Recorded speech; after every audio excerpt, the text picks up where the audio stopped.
Hiya, folks. Gee, you know who my top three favorite gaming stooges are? Oh, I Yeah. Sneezy, got it. Cheese Whiz, and Al. Damn. Damn. It's Not the Pixel? Pixel is It's an special. honorable mention.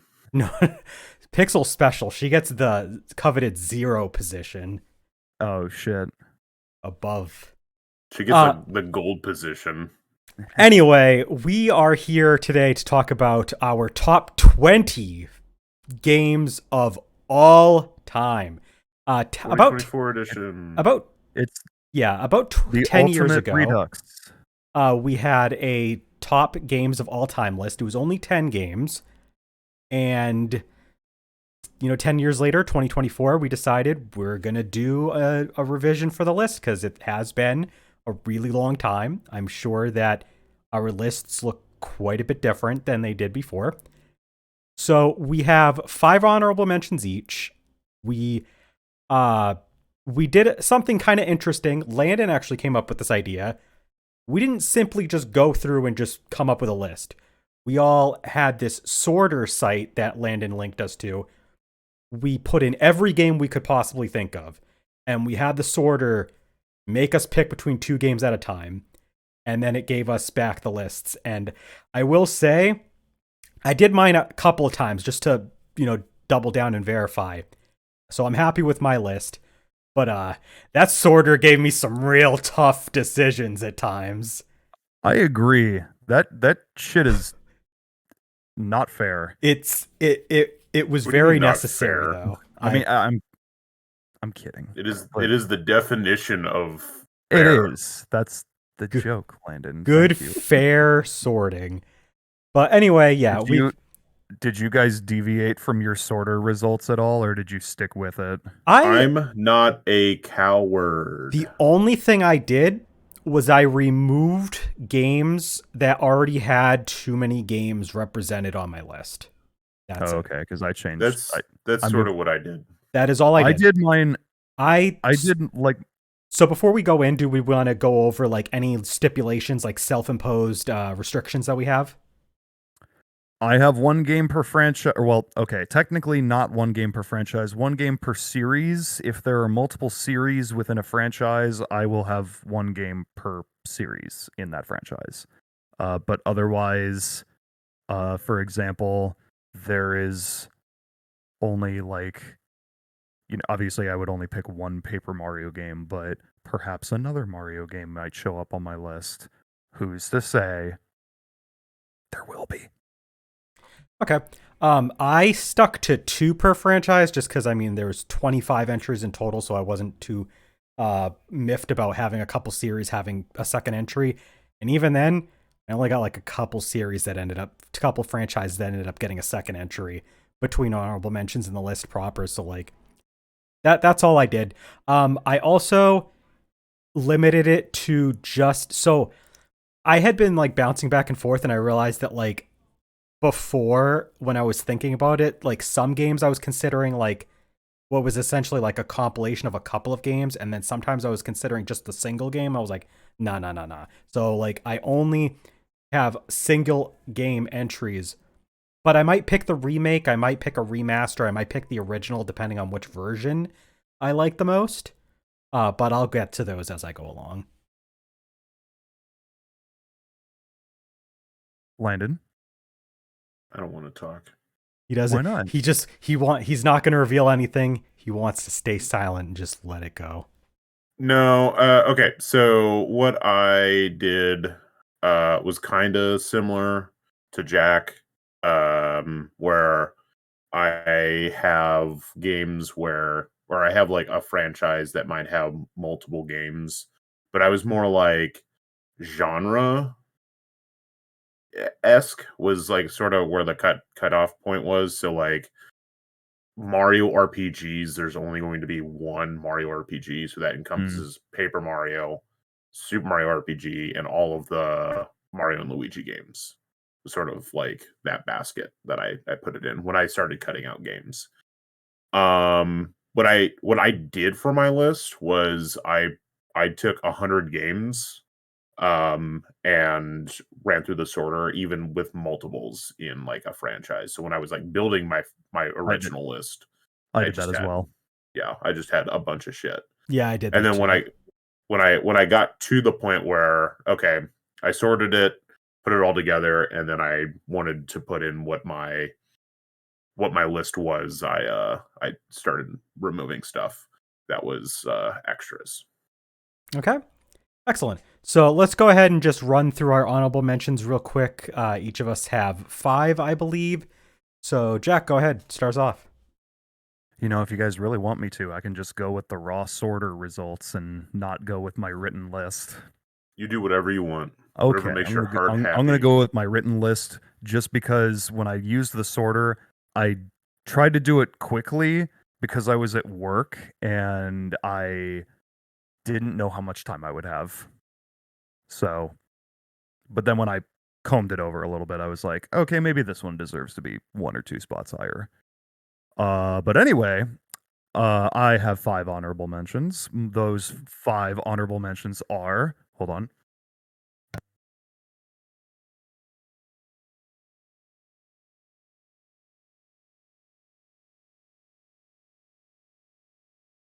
I only have 3 of these physically, but I'm gonna do the visual thing. We have Tony Hawk's Underground, Mega Man X, Rayman Legends, and the 2 that I don't own physically, Donkey Kong Country and Team Fortress 2. Okay. My 5 honorable mentions, I didn't bring my physical copies or anything like that because I like some are digital, some are physical. I just didn't want to bother. But mine are Persona 5, Sonic Mania, Bravely Default, Grandia 2, and Kirby in the Forgotten Land. He hates Okay. Kirby now, folks. So Kirby in the Forgotten Land was an interesting because I will mention there is no Kirby games on the list proper. Really? I looked at it long. I looked at I thought about it long and hard. I think Kirby in the Forgotten Land is my new favorite Kirby game.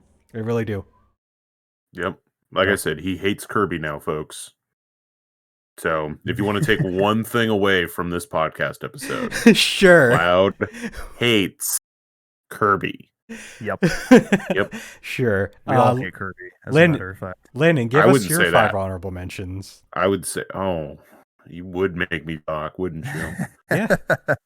My 5 honorable mentions are Dragon Quest 11S, Echoes of an Elusive Age, 7th Dragon 3 Code VFD, Captain Toad's Treasure Tracker, Shantae and the Pirate's Curse, Sly 2 Band of Thieves. See, Landon, this is your own fault for having games on your list with such long names.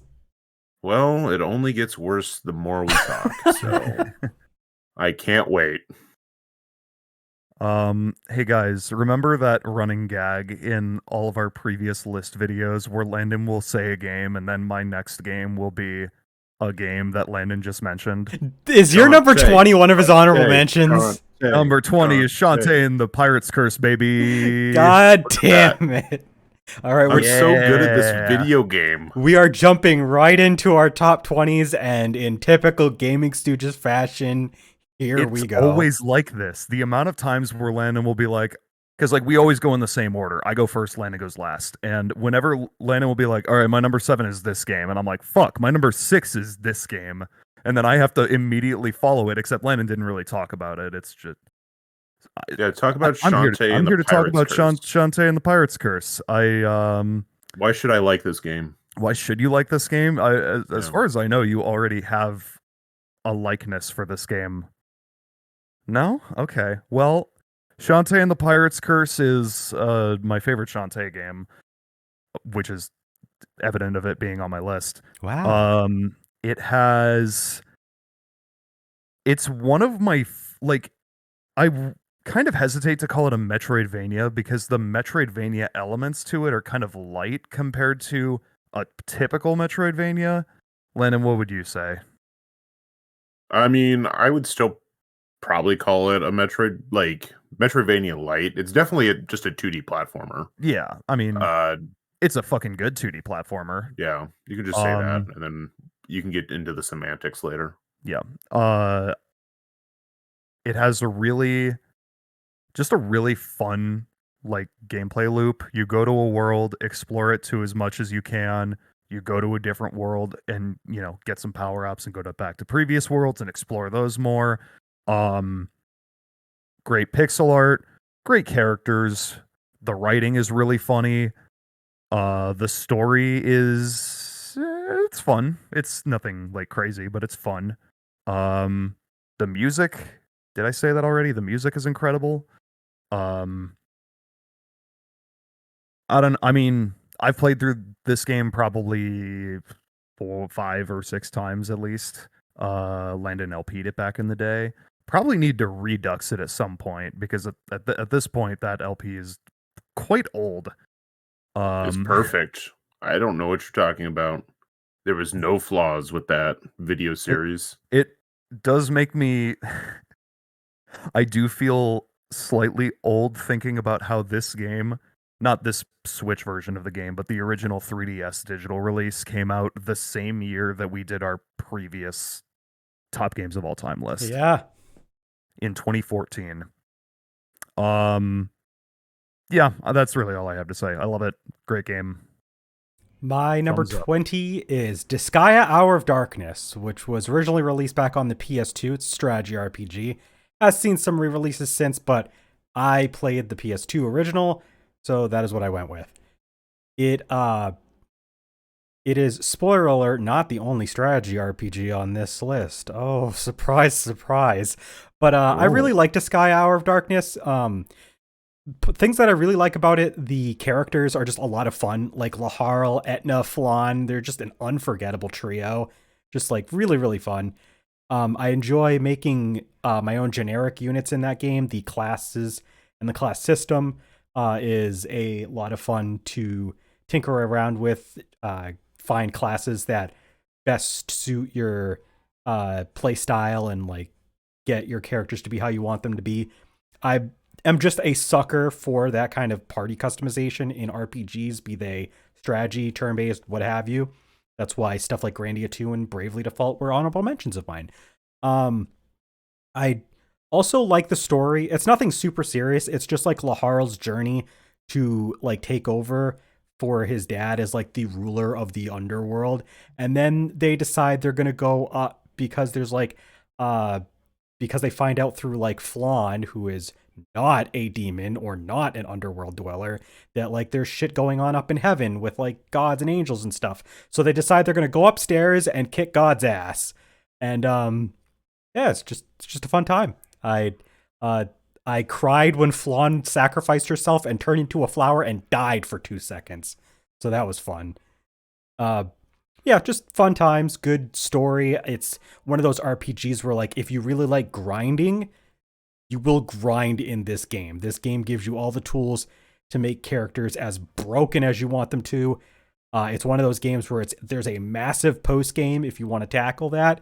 I haven't touched all of it, but like I've scraped the surface and there's a lot there. So yeah, I mean, it's just a fun time. It is the only Disgaea game that came even close to my list because I've only played 2 of them. And the second one didn't leave that much of an impression on me because the characters aren't nearly as good. So yeah. My number 20 is Persona 5.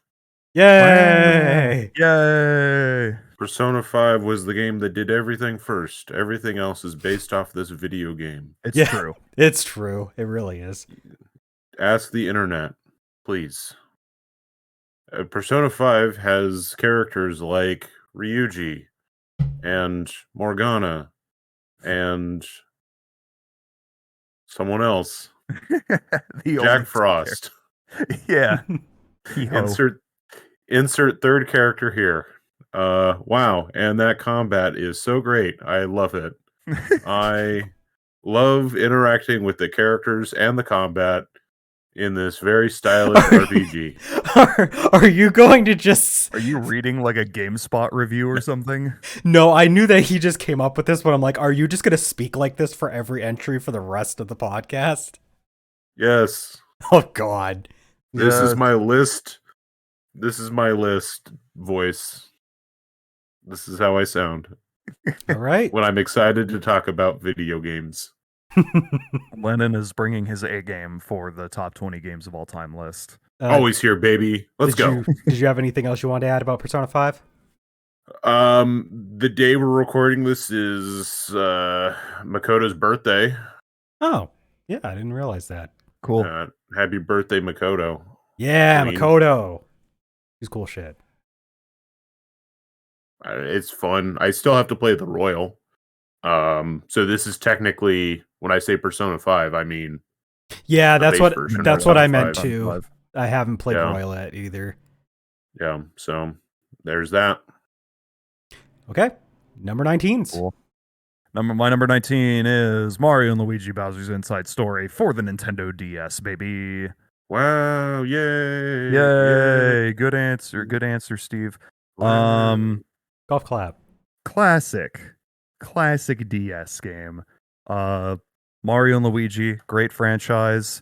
The switching between Mario and Luigi and in these like turn-based combat, but with like these crazy moves that you try and pull off in tandem.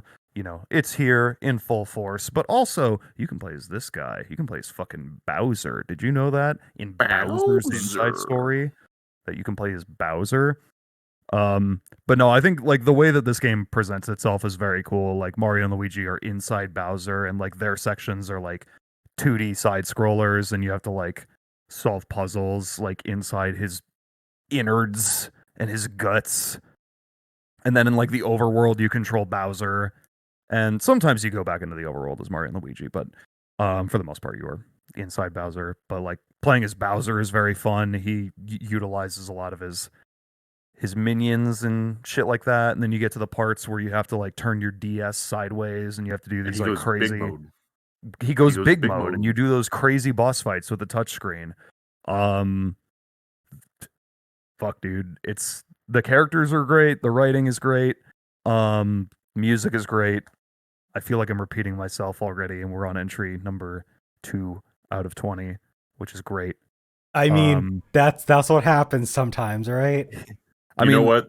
This is great. I would hope that these are all qualities that all of these games hold, considering they are in my top 20 of all time. Yeah, classic. All right. My number 19 is Spyro Year of the Dragon. If I had to pick one of the versions, I guess the Reignited Trilogy's version because it looks better, but it really doesn't matter. They're both the same, just one of them looks nicer.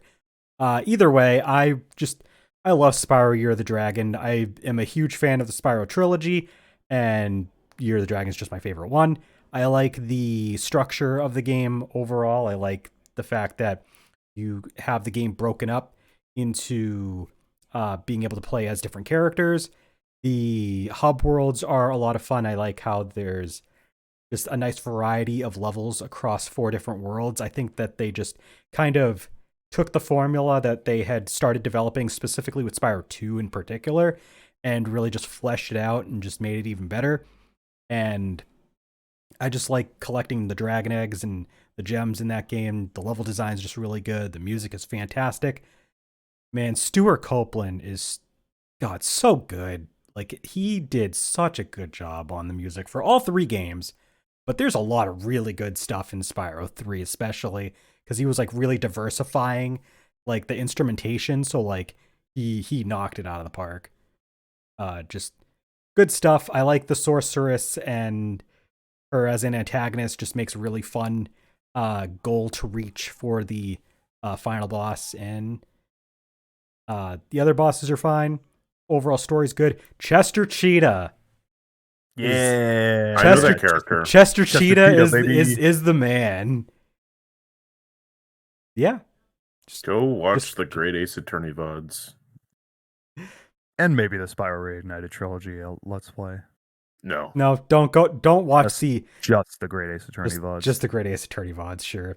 But yeah, Spyro Year of the Dragon. It's fantastic 3D platformer for the PS1, and now your PS4 and Switch and Xbox as well.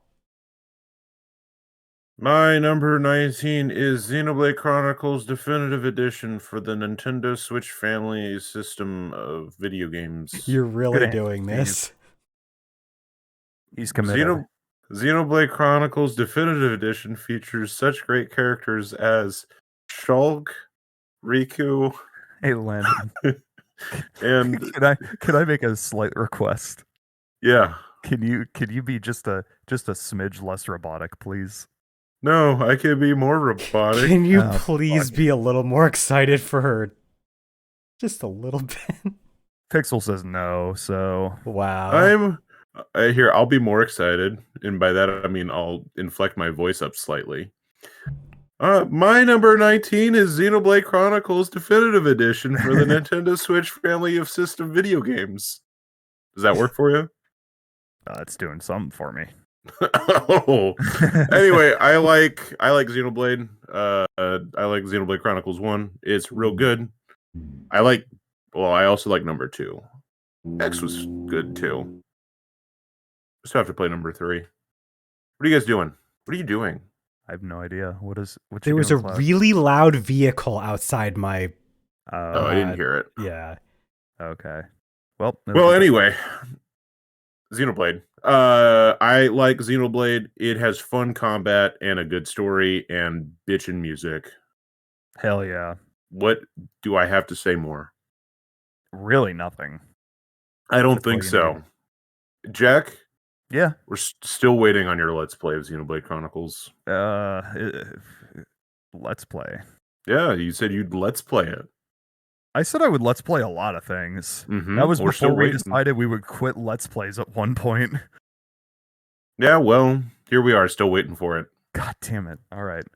Anyway, my number 18 is Animal Crossing New Leaf for the Nintendo 3DS. Yay. Golf clap. All right.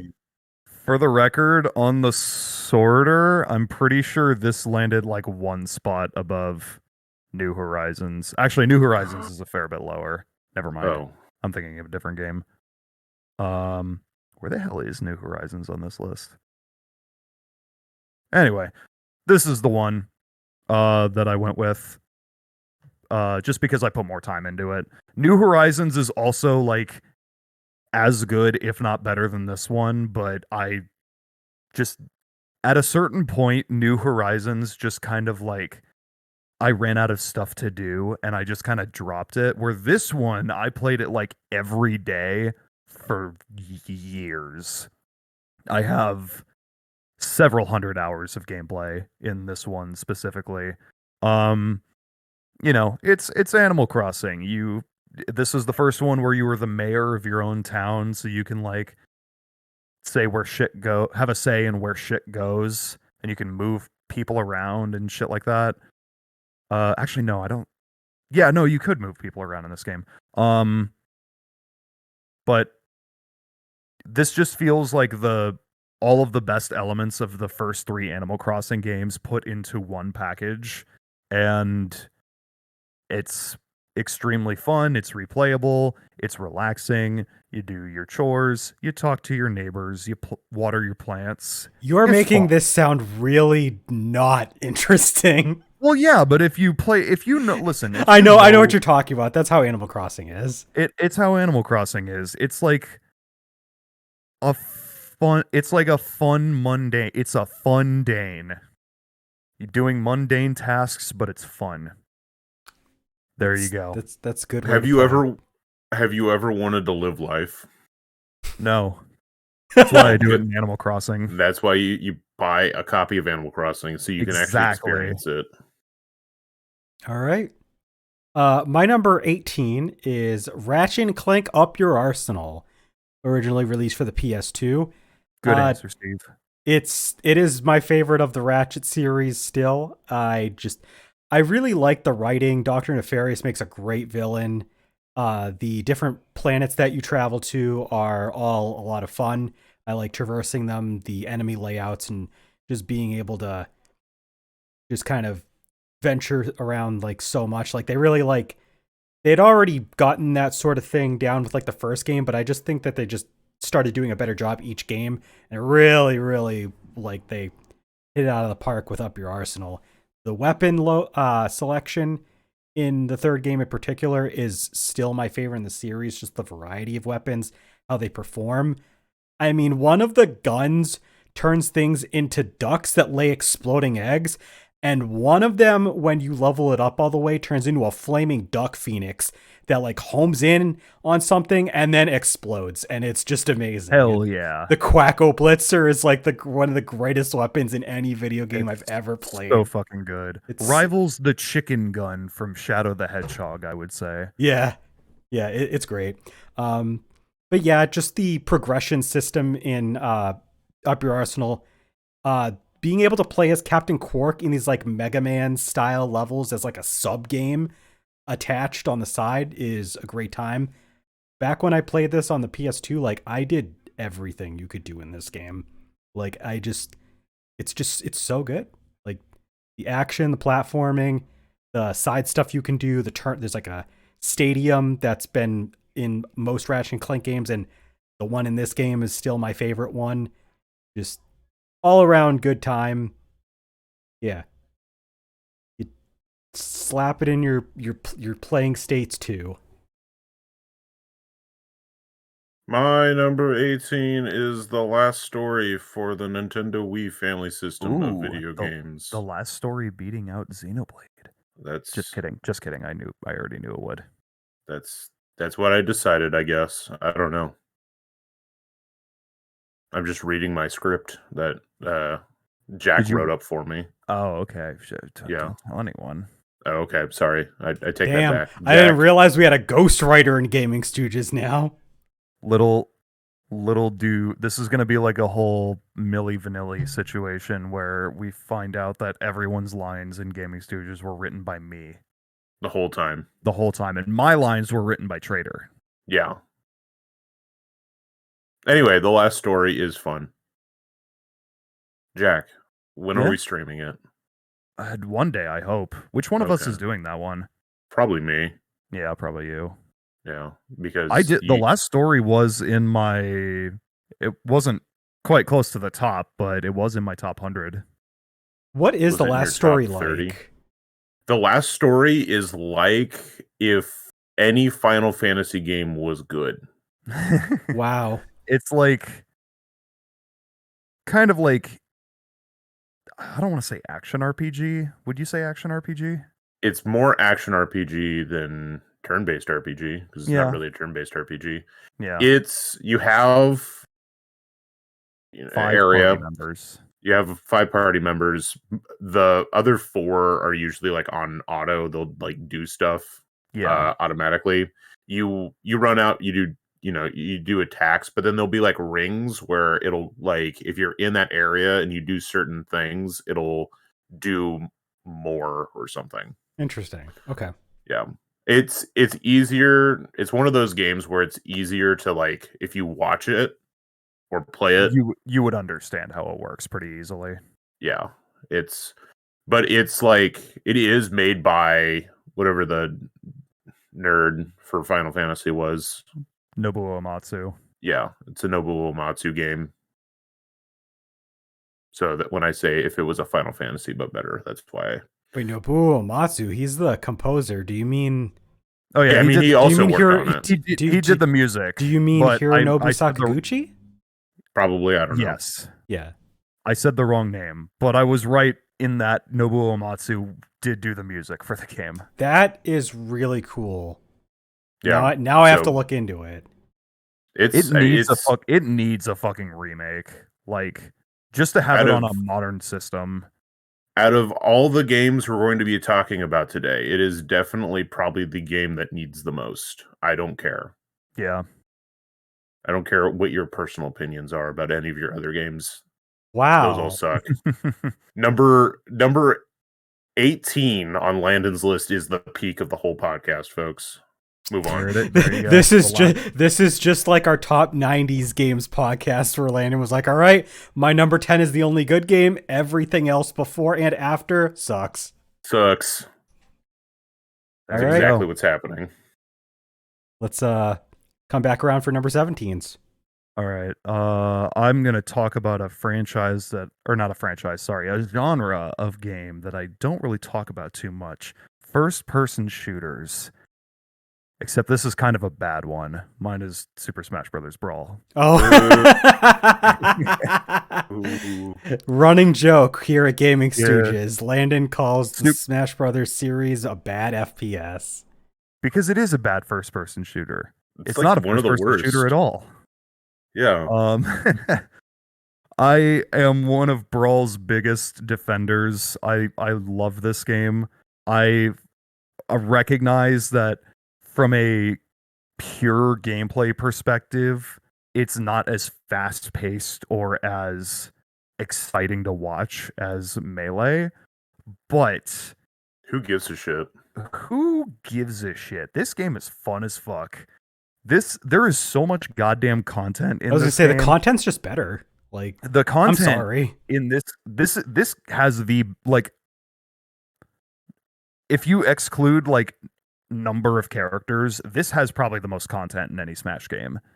Like, you have classic mode, you have adventure mode, you have the subspace emissary, the only Smash Brothers game to have like its own story with cutscenes, which was badass. You have this like entire story where like all of these characters are actually like working with each other. There's no dialogue, which is actually, I would say, a good thing. It gives the cutscenes more charm.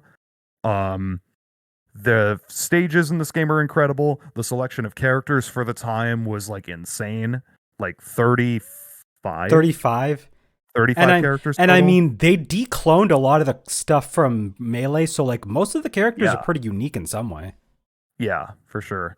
You They have added fucking Sonic the you have fucking Hedgehog. Sonic the Hedgehog and Solid Snake in this game. And like, this was like, I played this game literally every weekend for probably 2 years. Like, if it was a Saturday night and I didn't have like, I wasn't doing anything, I'm just like, all right, booting up Brawl. Whether it was to just like hunt for the events, or not hunt the events, Clear like Tro- challenges. clear challenges, clear events, trophies, collecting trophies. There's so much to do in this game. You have the fucking like demos for virtual console games, because that was like a new thing at the time, which is sick. It has online, but it's dog shit, so don't play it. I mean, yeah, not like you can without like no. doing certain things with your system. I'm now. sure private servers Yeah, would yeah. actually run Yeah. better than the public servers yeah. from back in the day. For sure. But like, God, what a great game. I love Brawl. That's all I got to say. My number 17. So the last two entries, I talked about the third entry of a 3D platformer series on the PlayStation. Crash 3. No. Crash Bandicoot's not on my list. Sly 3. My number 17 is Ape Escape 3. The game with the monkeys in it. Monkey. Ape Escape 3 is the third of the Ape Escape trilogy, and god damn it, we never got a true Ape Escape 4, and I'm still personally offended by Sony for doing this. No, but like, Ape Escape 3 is really great time. There's almost 450 monkeys to catch in this game across a wide variety of levels. The second game didn't really have this, but the first game had this like theme around the levels where you were going to different time periods. Well, Ape Escape 3 has a theming to it, but instead of them being time periods, you're going to like different settings, and the settings are actually like the production stages for like different TV shows. Like, you're going to different TV channels and different like production sets. It's really cool. And you start playing it. The cool part about it, so like, you've got the core Ape Escape gameplay, except they added the ability to like transform into certain characters styles. So like, you can turn into a knight, you can transform into a cowboy, you can transform into like a Power Ranger or Super Sentai style ripoff. You can turn into, I think, a ninja. You can turn into like a couple other things. And then when you get to the post game, after you beat the final boss, and I say this in quotes because they're not the actual true final boss, but they're the final boss before the credits, you unlock the ability to turn into the same. You have your character, but they have a monkey costume. And then when you go through the levels again, you can go to the backstage areas and like there's a bunch of monkeys waiting and chilling out in the break rooms. It's the best thing ever. Like I love this game, the way that they like really took an idea and just ran with it. And the gameplay of Ape Escape, I've streamed the first game so far. I'll eventually get to the other two. Is just really solid, just having all these gadgets and all these abilities to traverse levels and catch the monkeys and the different behaviors those monkeys can do. It's such a fun time. And Ape Escape 3 really, like, as the third game of a 3D platformer trilogy on the PlayStation, once again, it just does it the best out of the three. So also the music's really good because the person from the first game came back and did the music for the third game again. So that's 2 thumbs up for that. Yeah, Ape Escape 3. We need a re-release, Hi. damn it. Hi, my name is Landon, and my number Hi, Landon. 17 is Journey, the band. Gross. Don't stop believing, because anime is only real when you stop believing. So, big city lights, wheel in the sky. Yeah. I don't know. Oh.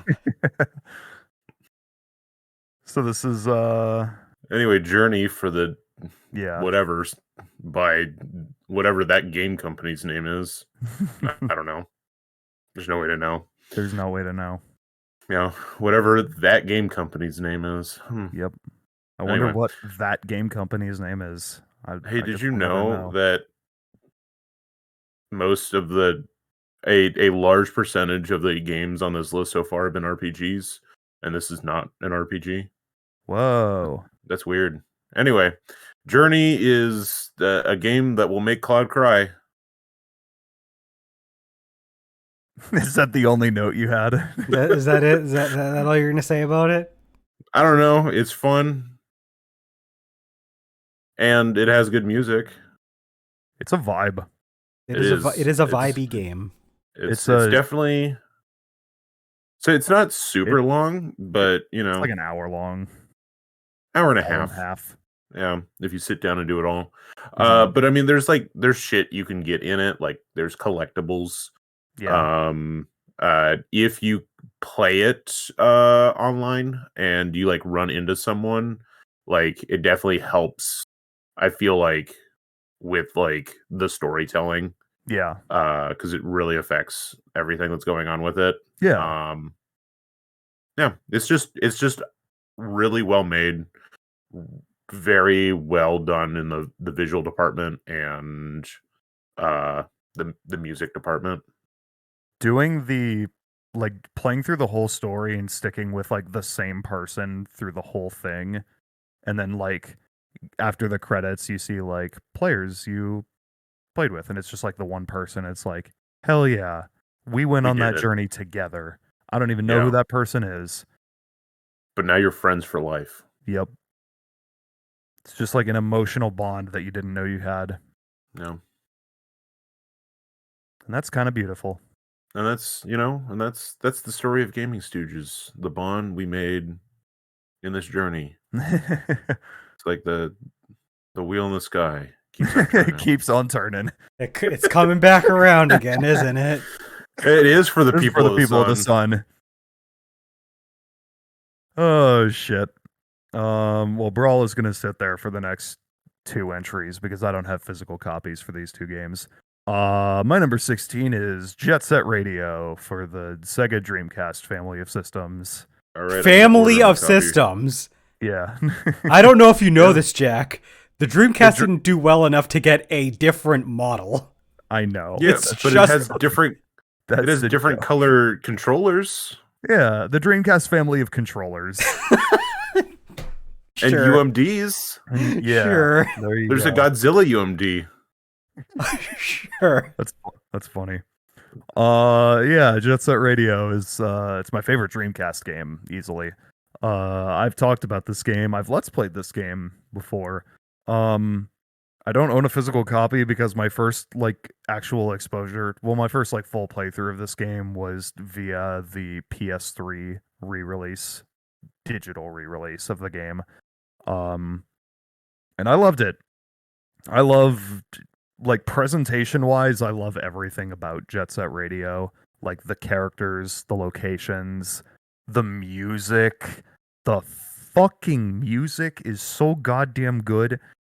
The gameplay is fun. You know, you traverse the different like parts of Tokyo and you like spray paint, you fight rival gangs, you grind on rails, you slide on walls, you do tricks. It's really fun. Would you It's a say really that fun Jet game. Set Radio is your favorite Tony Hawk's Pro Skater game?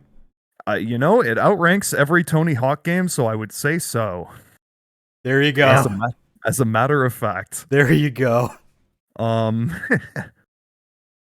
But yeah, I adore this game. I could play it a million times. I won't, but I could.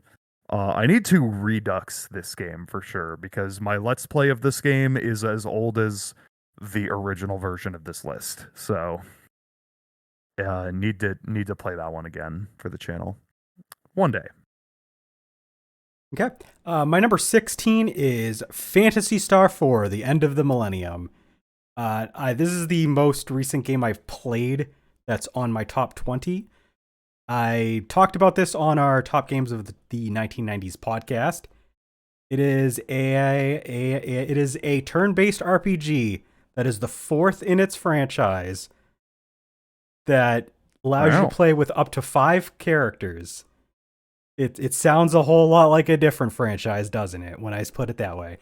But The last story. Yeah. But no, to add to something, I mean, go listen to our Top 90s Games podcast. That was a really good one.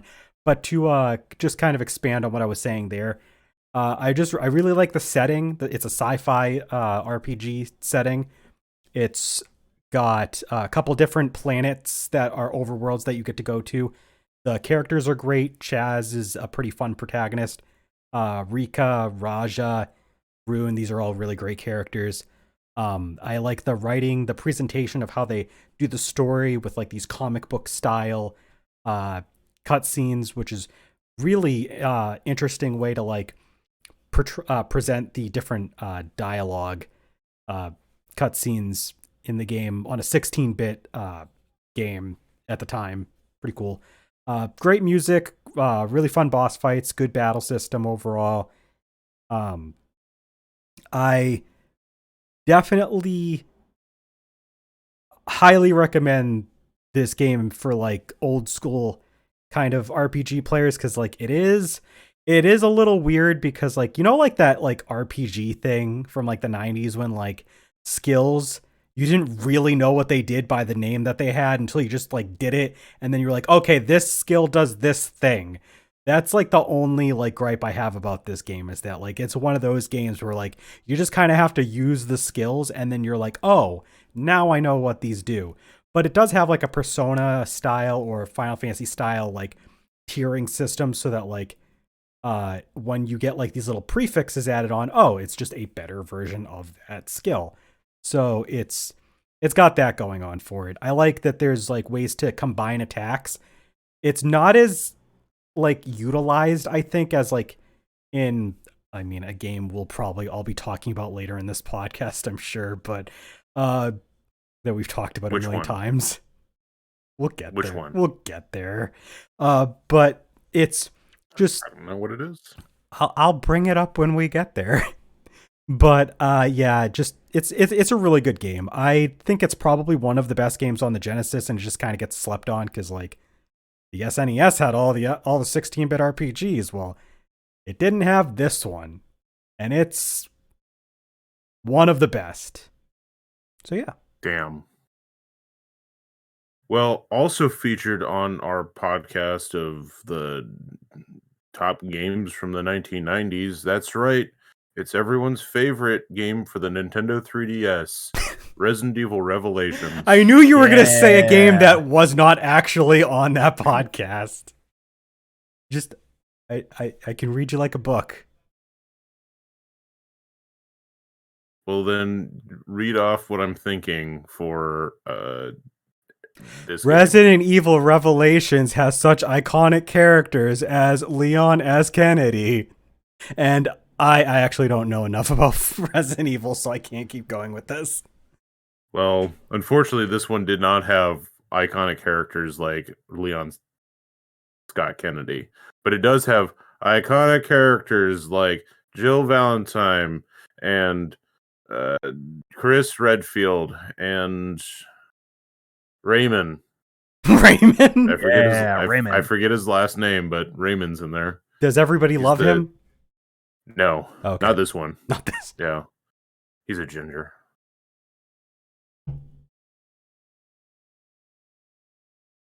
Anyway, Resident Evil Revelations was a video game that I felt really did the two sides of Resident Evil very well. It has the old school classic feel to it, where you have like your tank controls, lots of puzzles to solve, and some really hard boss fights. But then it also has, your more colorful humor action bits too. They kind of blended both of them. And there is the Pale Rider, which is a magum, I don't know, magum, that has a barrel like this long, probably longer, probably like, I don't know. It's a huge barrel, and it's just fun to watch people. Can you describe it a little bit for the around. Listeners, for the audio version? Think like as long as your torso. Think as when, long. As Go your ahead. torso. Think when Joker pulled out his gigantic gun and shot the Batmobile at point blank range. Yeah, It's that giant, long. his giant 18-foot long gun. No, it's like a really long barrel. It's like silly how long it is. Anyway, Resident Evil Revelations. I really enjoyed it. Side note, if I could give one game mode a spot on this list, instead of a full game, I would give it to Resident Evil 6 Mercenaries mode, because that is the best Resident Evil content ever. Okay. But not the rest of the package. Resident Evil Revelations is a better overall package. That's fair. Resident Evil Revelations, everyone. Yeah. Go buy it on your Nintendo Wii U system. Yeah, that you definitely have. I own it. I'm not saying you. I'm saying the audience. Well, they better if they're listening to us. Yeah. They fucking better. I wasn't being sarcastic. Jack, Anyway. what's your number 15? Landon, I'm going to tell you what my number 15 is. My number 15 is Banjo-Kazooie for the Nintendo 64. Classic video. I thought it was going to be Golden Sun, the other part of your name. Oh, yeah, that's where the other part of my name comes from. How did you know? I just know you. Yeah, true. Anyway, Banjo-Kazooie. One of the best 3D platformers I've ever played. Just collectathon, bunch of different collectibles to find, really fun worlds to explore, really great music that accompanies these worlds, makes exploring them feel very like, it fits the mood when it needs to. It can be joyful, it can be dark, it can be atmospheric, it can be creepy. Like, it's all over the place. When are you going to stream this game? You've talked so much about this game. Okay, unironically, it is one of the games I was going to put on the Patreon poll for my next stream game. Ooh. So potentially you, the patrons of GamingStooges, could vote for Banjo-Kazooie as my next stream game. I could decide the fate of this world? You could, as a matter of fact. How much does that cost me a month? That costs just $3 a month, the Silver Stooge tier. Wow, that sounds like a great deal. Patreon.com/GamingStooges, and you too can choose the content that you want to see. I'm going right now to give more money. Hell yeah. You sound more excited about the Patreon than sharing your top games so far, to be Listen, honest. Yeah. We got to be excited for the ad read. Yeah. It's in our contract to ourselves. But yeah, I love Banjo-Kazooie. It's a super fun, just like chill kind of 3D platformer. It has like super fun characters. It has cool mini games. It controls surprisingly well for a Nintendo 64 game. Yeah, that's about all I got. I do have one quick question. Yes, what is your And quick question, Landon? if you could replace this game with Donkey Kong 64, would you? Oh my fucking Yes God. or yes? On the Patreon poll or on my list? Yes. No. It's not an option. No. Why not? I've never played Donkey Kong 64. I don't even have then, I don't even have a means to play it. well, guess what? We're gonna find you a way. Oh boy. All right, Cloud. This is your excuse for buying this is your excuse to buying me a copy of Donkey Kong 64 so you can force me to 100% stream it. God. Yes. I would cry. My number 15 is The Legend of Zelda Breath of the Wild, which was released That's a good for game. Wii U and Switch on the launch of the Switch. Oh, back in 2017 was 7 years ago. Whew. It's still my favorite Zelda game. There's hardly anything can match up to just the sense of wonder I had when you paraglide off the initial plateau for the first time and you just got this gigantic open world to explore. Is just like, I haven't played enough of it, of Tears of the Kingdom, but even if I did, it's like nothing can capture that moment. And Breath of the Wild just has a really great overworld to explore. The mechanics are solid. It's really fun both exploring and initiating combat, being able to make a bunch of different weird meals. You can make censored, really bad looking food if you're a really shit cook, which is great. Locate stuff, iconic stuff like locating the Master Sword in the Lost Woods is great. Finding the Hylian Shield in Hyrule Castle, which has been completely taken over by Ganon's what they call the what they call the like the thing that they had in Breath of the Wild, not in the second game. I know in Tears of the Kingdom they called it the Gloom, but I don't remember if they called it like something similar. But anyway, whatever. Malice? Is it Malice? Yeah, I think it was something like that. Anyway, it was just called purple stuff. Yeah, it might not have even had a name at the time. The official term, I'm pretty sure, was just purple stuff. Purple stuff. Purple stuff. Yeah. But yeah, some people might criticize certain aspects of Breath of the Wild, but like I don't care. Like this is it is such a great time to just find things in this game. And it's not overwhelming. It's very, chill and until you run into like a guardian and then he just blows you up into a million pieces and it's great. You're just on fire and then it says game over. You died. Cool. Yeah. Game over. Yeah. No, but yeah, just fantastic game. Solid mechanics, solid atmosphere. Still my favorite Zelda game.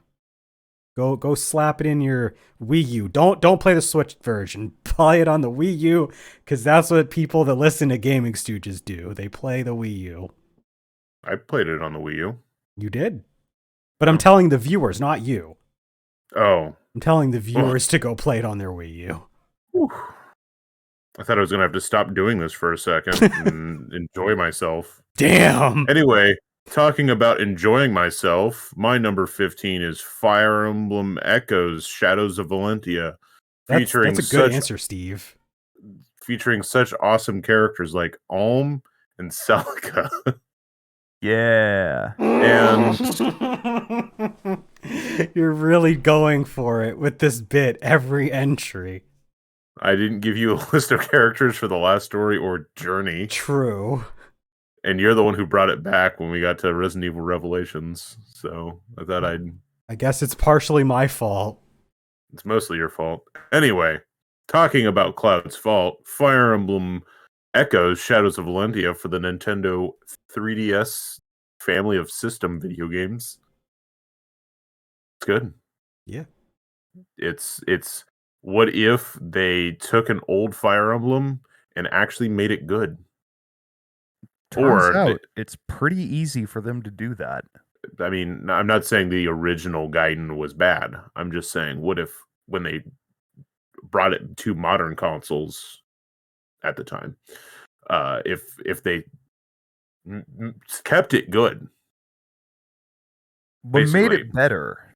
or made it better. Basically, I have problems with Fire Emblem Shadow Dragon. Maybe one day I'll make Jack play it for the channel. It'll be funny. Hell no. No, it'd be really funny. No, it would be very funny, but not for me. For me. Anyway, Yeah. the game we're talking about is Fire Emblem Echoes Shadows of Valentia. I really enjoy the story. I like Alm and Celica's, both of their storylines, because you do play Yeah. as both of them. You split between You switch chapters. back and forth. Yeah. It works And then good at though. a certain point, at a certain point, like they come together, like their stories like They converge. They have a great cast of characters in both, but the one fatal flaw this video game has, it does not have a Wayne. That is like probably what's keeping it from top 10 status and only top 15 status. If this video game had a Wayne, it could probably make the run for top 5 easy. Oh well, too bad no other Fire Emblems are on my list, and That's Owain doesn't unfortunate. exist. Yeah, Damn. Damn. Owain left off the left off the top 25. Their top 20 with plus 5. Whatever, I can't speak. I did have Awakening and Three Houses. Were all 3 of those games were in my original. So this one plus those 2 were all in my original 100 pool. But this one ended up the highest. Wow. Okay. So there you go. Out of all of the 3DS games, this is the one that did not have a Wayne, though. So it's weird. Yeah, it's weird. Anyway, number 13, 14. 14. 14. Okay, good. 18. Just pick another. Just talk about 18. Let's go back to number 18s. My number 18 is Ratchet and Clank Up Your Arsenal. Hold on, let me. All right, my number 14 is Kirby Superstar Ultra for the Nintendo DS family of systems. Ooh, someone likes Kirby. Confirmed. I do like Kirby. One Gaming Stooges likes Kirby. It's true. Fun fact, I had this Planet Robobot and Forgotten Land on my top 100 sorter thing, and all 3 of them made the top 30. Oh wow. Damn. So, but this is still my favorite. This has been my favorite Kirby game for a very long time. Pretty much since I bought this originally back when it came out. It's just like the perfect classic Kirby experience for me. I don't know, just all the different game modes in here. Spring Breeze, Dynablade, you got Gourmet Race, you got Meta Nightmare, or whatever the fuck it was called. You got fucking Great Cave Offensive, which is, it's still fun because it's Kirby, but I like it. it. Okay. It's definitely a really good Smash Brothers stage. Oh god. And then Milky Way Wishes, and then Ultra adds even more game modes, including an entire fucking mode where you can play as Meta Knight and go through all of the Kirby levels from the base game, and it's badass. Yeah, I don't know. I mean, like, it's a classic. It, great stages, great music. The sprite work is really well done. I love the partner system. Yeah. Kirby Superstar, classic. My number 14 is Nier Automata. Nier Automata was originally released for the PS4 back in the same amazing year of gaming that was 2017. I went back and forth over time between this and Breath of the Wild, but I mean, in recent years, I think the Nier Automata comes out on top for me just because the story is really great, with there being like, deserted planet Earth, like long after humanity's extinction. And you're going there as androids that are trying to gather resources because supposedly humanity isn't extinct. Plot twist though, it's actually just completely gone and not somewhere on another planet needing resources to survive. No, that's actually not what's happening. But that's the thing, is like the plot is really deep. You're led to believe certain things, and then as the plot unravels, it just gets crazier and crazier and crazier. And I'm just a sucker for that kind of thing. The environments are just gorgeous. It's some of my favorite looking scenery in any PS4 game I've played, to be honest. The action combat, Platinum Games made this game. So I think that basically says everything I need to say there with that. Like it's Platinum Games action, so like very, crazy, frantic, really well executed, well presented, just a lot of options for evasive and offensive, just things you can do. This game has fishing in it, Landon. So it's it is a video game. It's a legitimate RPG because it has fishing. You can fish. It's a real video game. But yeah, the characters are great. Stuff that the only thing that like stops it from being higher is like it's got a similar problem to Bravely Default, where like there's a portion of the game that you're effectively just playing again. And that happens when you switch from 2B to 9S because you play as both of them, and at first you play basically like similar campaign but from each perspective. And 9S's is shorter, but you're still playing largely what his perspective was, with 2B at his side instead of him being at 2B's side, up until they do like the big like plot twists and junk like that. And then after that point in the game, ooh, shit gets crazy. The plot twists are really good. The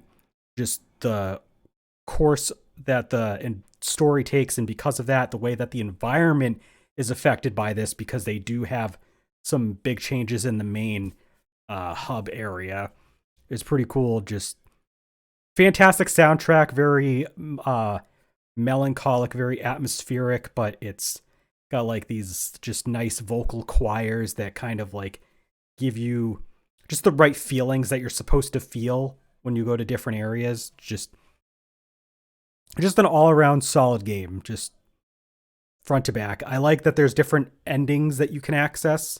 Some of them are mandatory, but there's also a bunch of like optional ones. Like one of the endings you get by making your character self-destruct, because you can make your character blow up if you want, over at the special safe haven base that you usually access across the game.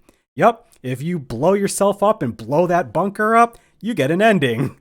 That's cool. It's pretty funny. Oh yeah, it's absolutely. It's funny because like this game is very serious in tone, but this is also a Yoko Taro game, so like there's a bunch of silly shit you can do in it, and oh yeah, there's this weird dissonance that for some reason just really clicks for me. I like it. It's a lot of fun. Yeah, just great game all around though. I think like it's definitely the kind of game that like, if you want a serious plot, but you want to have like, all that extra side stuff that you can do, like quests and fishing and stuff, like it's a good time.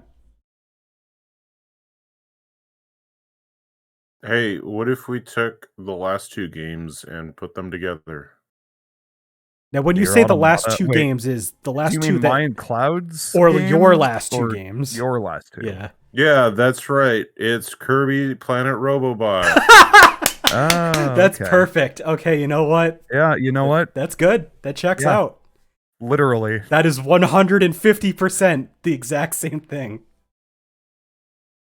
All right. Yay! Kirby Planet Robobot for the Nintendo DS family of video game systems. The Nintendo DS family of video game systems, Landon. Well, I shoved mine into a DS and broke both things, so Perfect. yeah. Anyway, Kirby Planet Robobot is so cool. You get to play as Kirby, and you get to do Kirby things like eat people and spit stars at people and throw a sword at people and uh And get in the robot. no. And you can get in the robot. Yay! Yeah. Yeah. Fucking Kirby, shut the fuck Yeah. up. Go play it. Planet Robobot was like, I was kind of worried about that one before it came out because I was like, I don't know, what if the mech sections are like really clunky and I don't like playing them? It turned out it's Turned out the opposite to be the case. It because was- using the mech is so fucking fun. it's so much better than the Hypernova and Triple Deluxe. Like, oh yeah, It's because 100%. Hypernova is like just like tacked on gimmick. it's like a cutscene. yeah, Yeah. you're just walking Ish. forward and just watching everything get sucked in. But like the mech is like gameplay. It's like, actual integrated. gameplay. Yeah, it's Yeah. integrated. Yeah. It's It's really real. feels like you're controlling a mech version of Kirby. Yeah. And I like that you can have different, like Kirby and the mech can have different powers and that Yeah, does stuff. that's so sick. It's like a callback to like the Dreamland like 3 where Kirby has a power and then has a friend, yeah, and then the friend like grants you new abilities based off of whatever that power up is. It's fun. So yeah, Kirby Planet Robobot. See, it's true. Cloud hates Kirby. I don't hate Kirby. I just happen to like more games than Kirby, and he just barely didn't make the list. There was Hates an Kirby. there was an honorable mention. Come on. I don't remember those. It's literally Anyway. my number 25. Come on. Number 25 I mean, if I was out of the top 20. if I was numbering the honorable mentions, yes. Oh, okay. I will say, Planet Robobot was top 20 for me Oof. on the sorter. Got Yeah. bumped down by Superstar Ultra though. Damn. Holding my number 13, and I realized that I don't know, either I haven't looked at the back of this box in a very long time, or I have never looked at the back of this box. But anyway, my number 13 is Mario Kart 8 Deluxe. Wow. Yeah. Good answer. Good answer, Wow, Steve. I'm the Mario Kart 8 Deluxe hater because I put it the lowest on my list. Well, Can do we know it's going to be on anyone I was else's gonna list? say, do we know Yes. it's all right? I've already kind of spoiled it on like Discord before, like it's been on my list before when like I was sharing mine. But is it on Landon's list? That's the question. That's the burning question. We don't know if it is. I would bet money that it is. How much money are you going to bet Cloud? Let's see. I want to see a cash transaction between these two. I have no cash. Damn. Sorry, Cloud. I wait, was trying to get you some money. Wait. I do have cash. I have Nah. 50 cents. Nah, because later on in the list, Landon's gonna be like, all right, Mario Kart 8 Deluxe, and I'll be like, fuck, I just lost 50 whole cents. 75 cents. Damn I'm it. raising the stakes here. Oh no. See, We but I have a could dollar. also- We have Oh, it's a dollar in dollar. quarters. It's a whole dollar. 3 whole digits. Never mind the decimal. $1.25.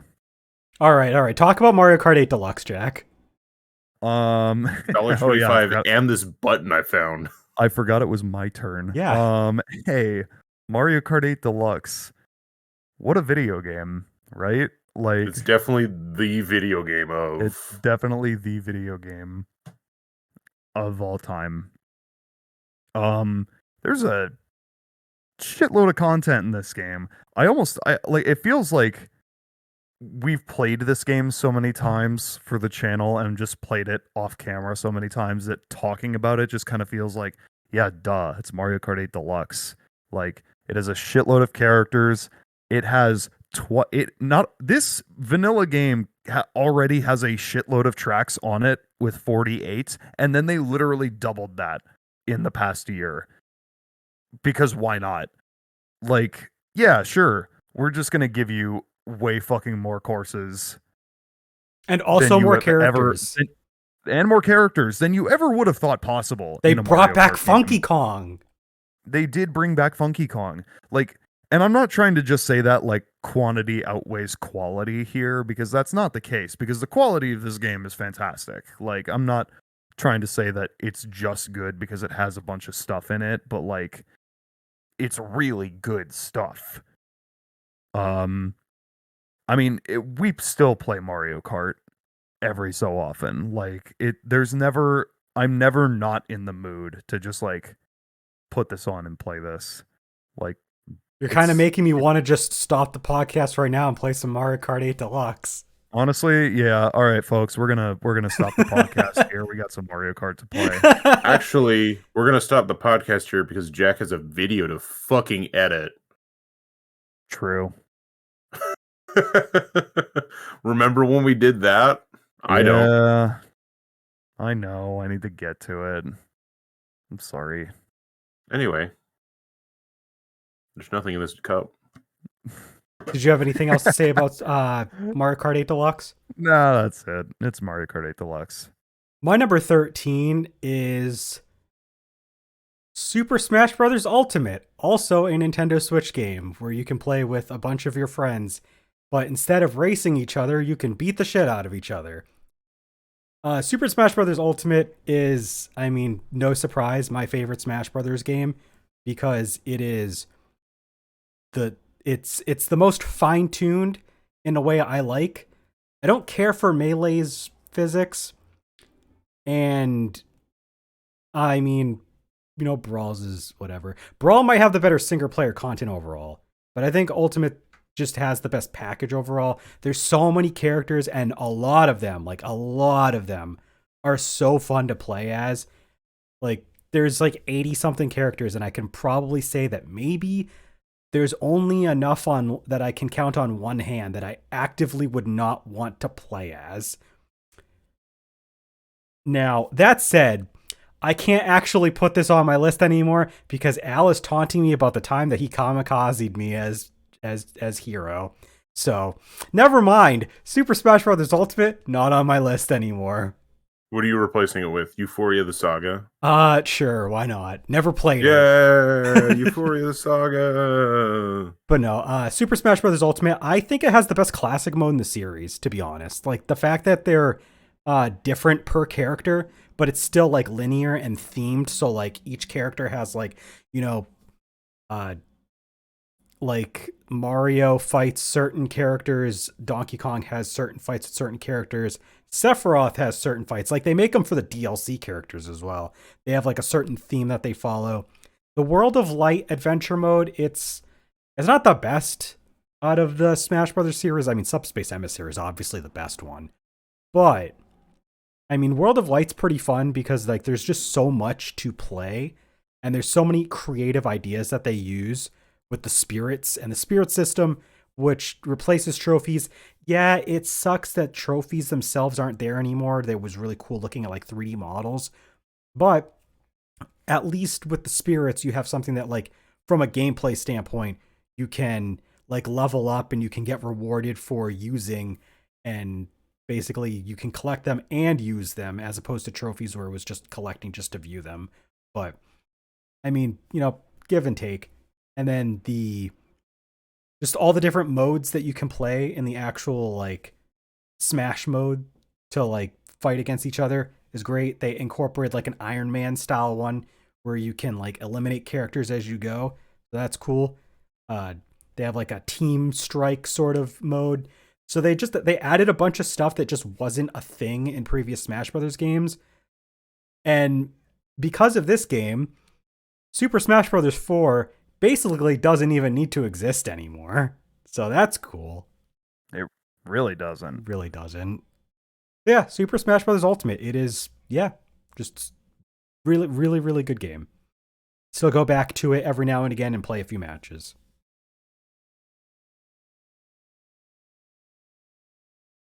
Landon. Hi, Landon. Landon is muted. Either he's muted or he's mouthing words.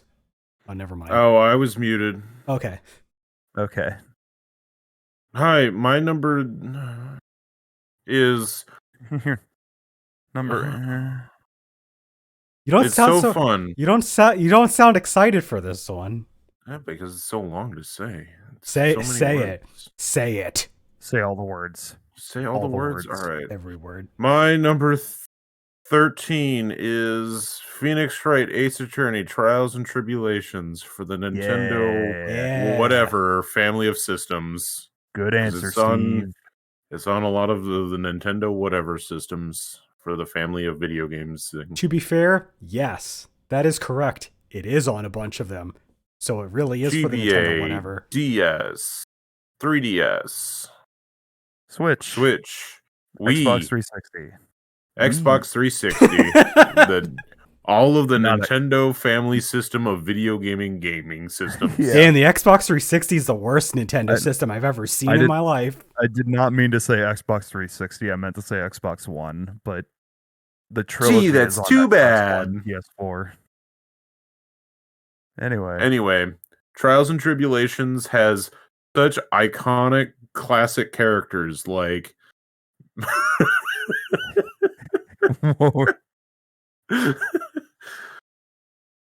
and wow, there's some of my favorites. You didn't even name any.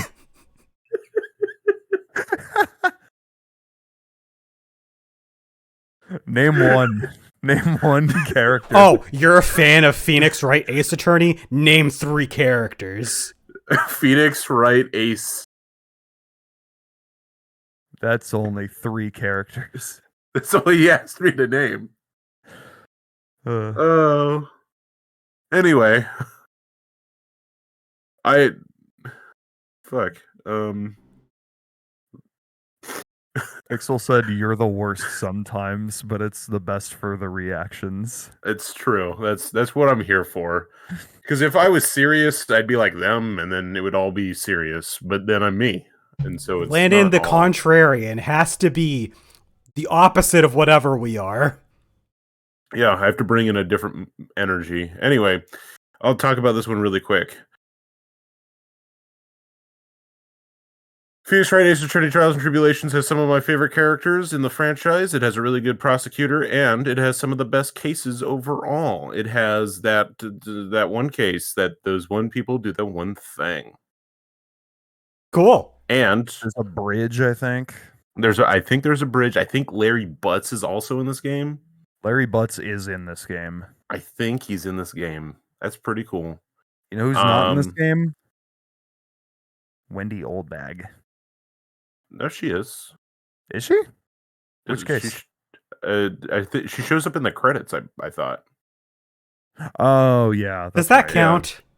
Yes, because she says, "I can't believe they forgot about me." Oh, Like they make it. It's like a joke that she didn't show up. all right. You know that counts for something.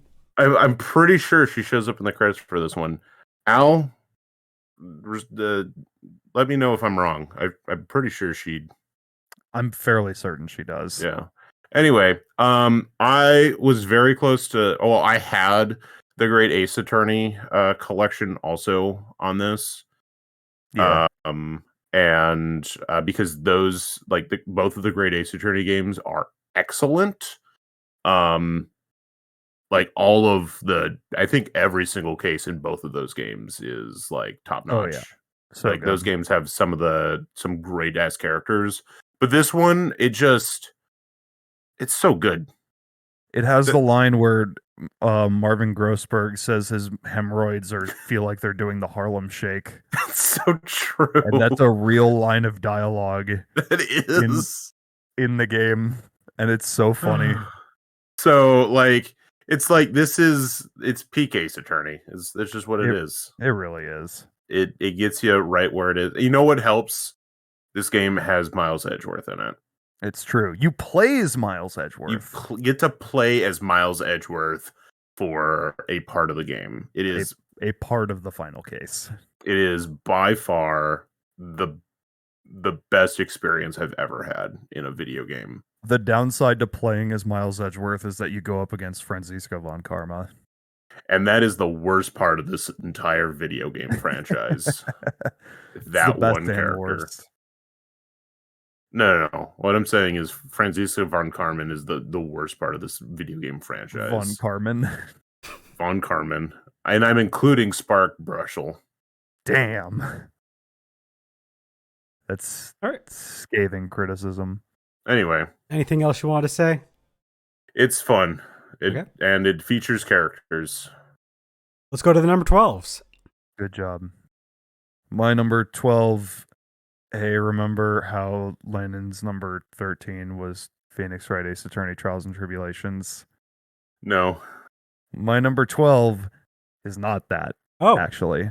It's a different game. It's Resident Evil 4. Oh. Yay! Or in this case, 4 Resident Evil Wii Edition. Resident Evil. It's the classic. Resident Evil 4 specifically. I don't know why I didn't. Never mind. You play as Leon Scott Kennedy. You shoot a bunch of zombies. Dude, potato sacks on his head with the chainsaw. There's fucking Salazar, who's a riot because he's so stupid and so funny. It's got Ashley.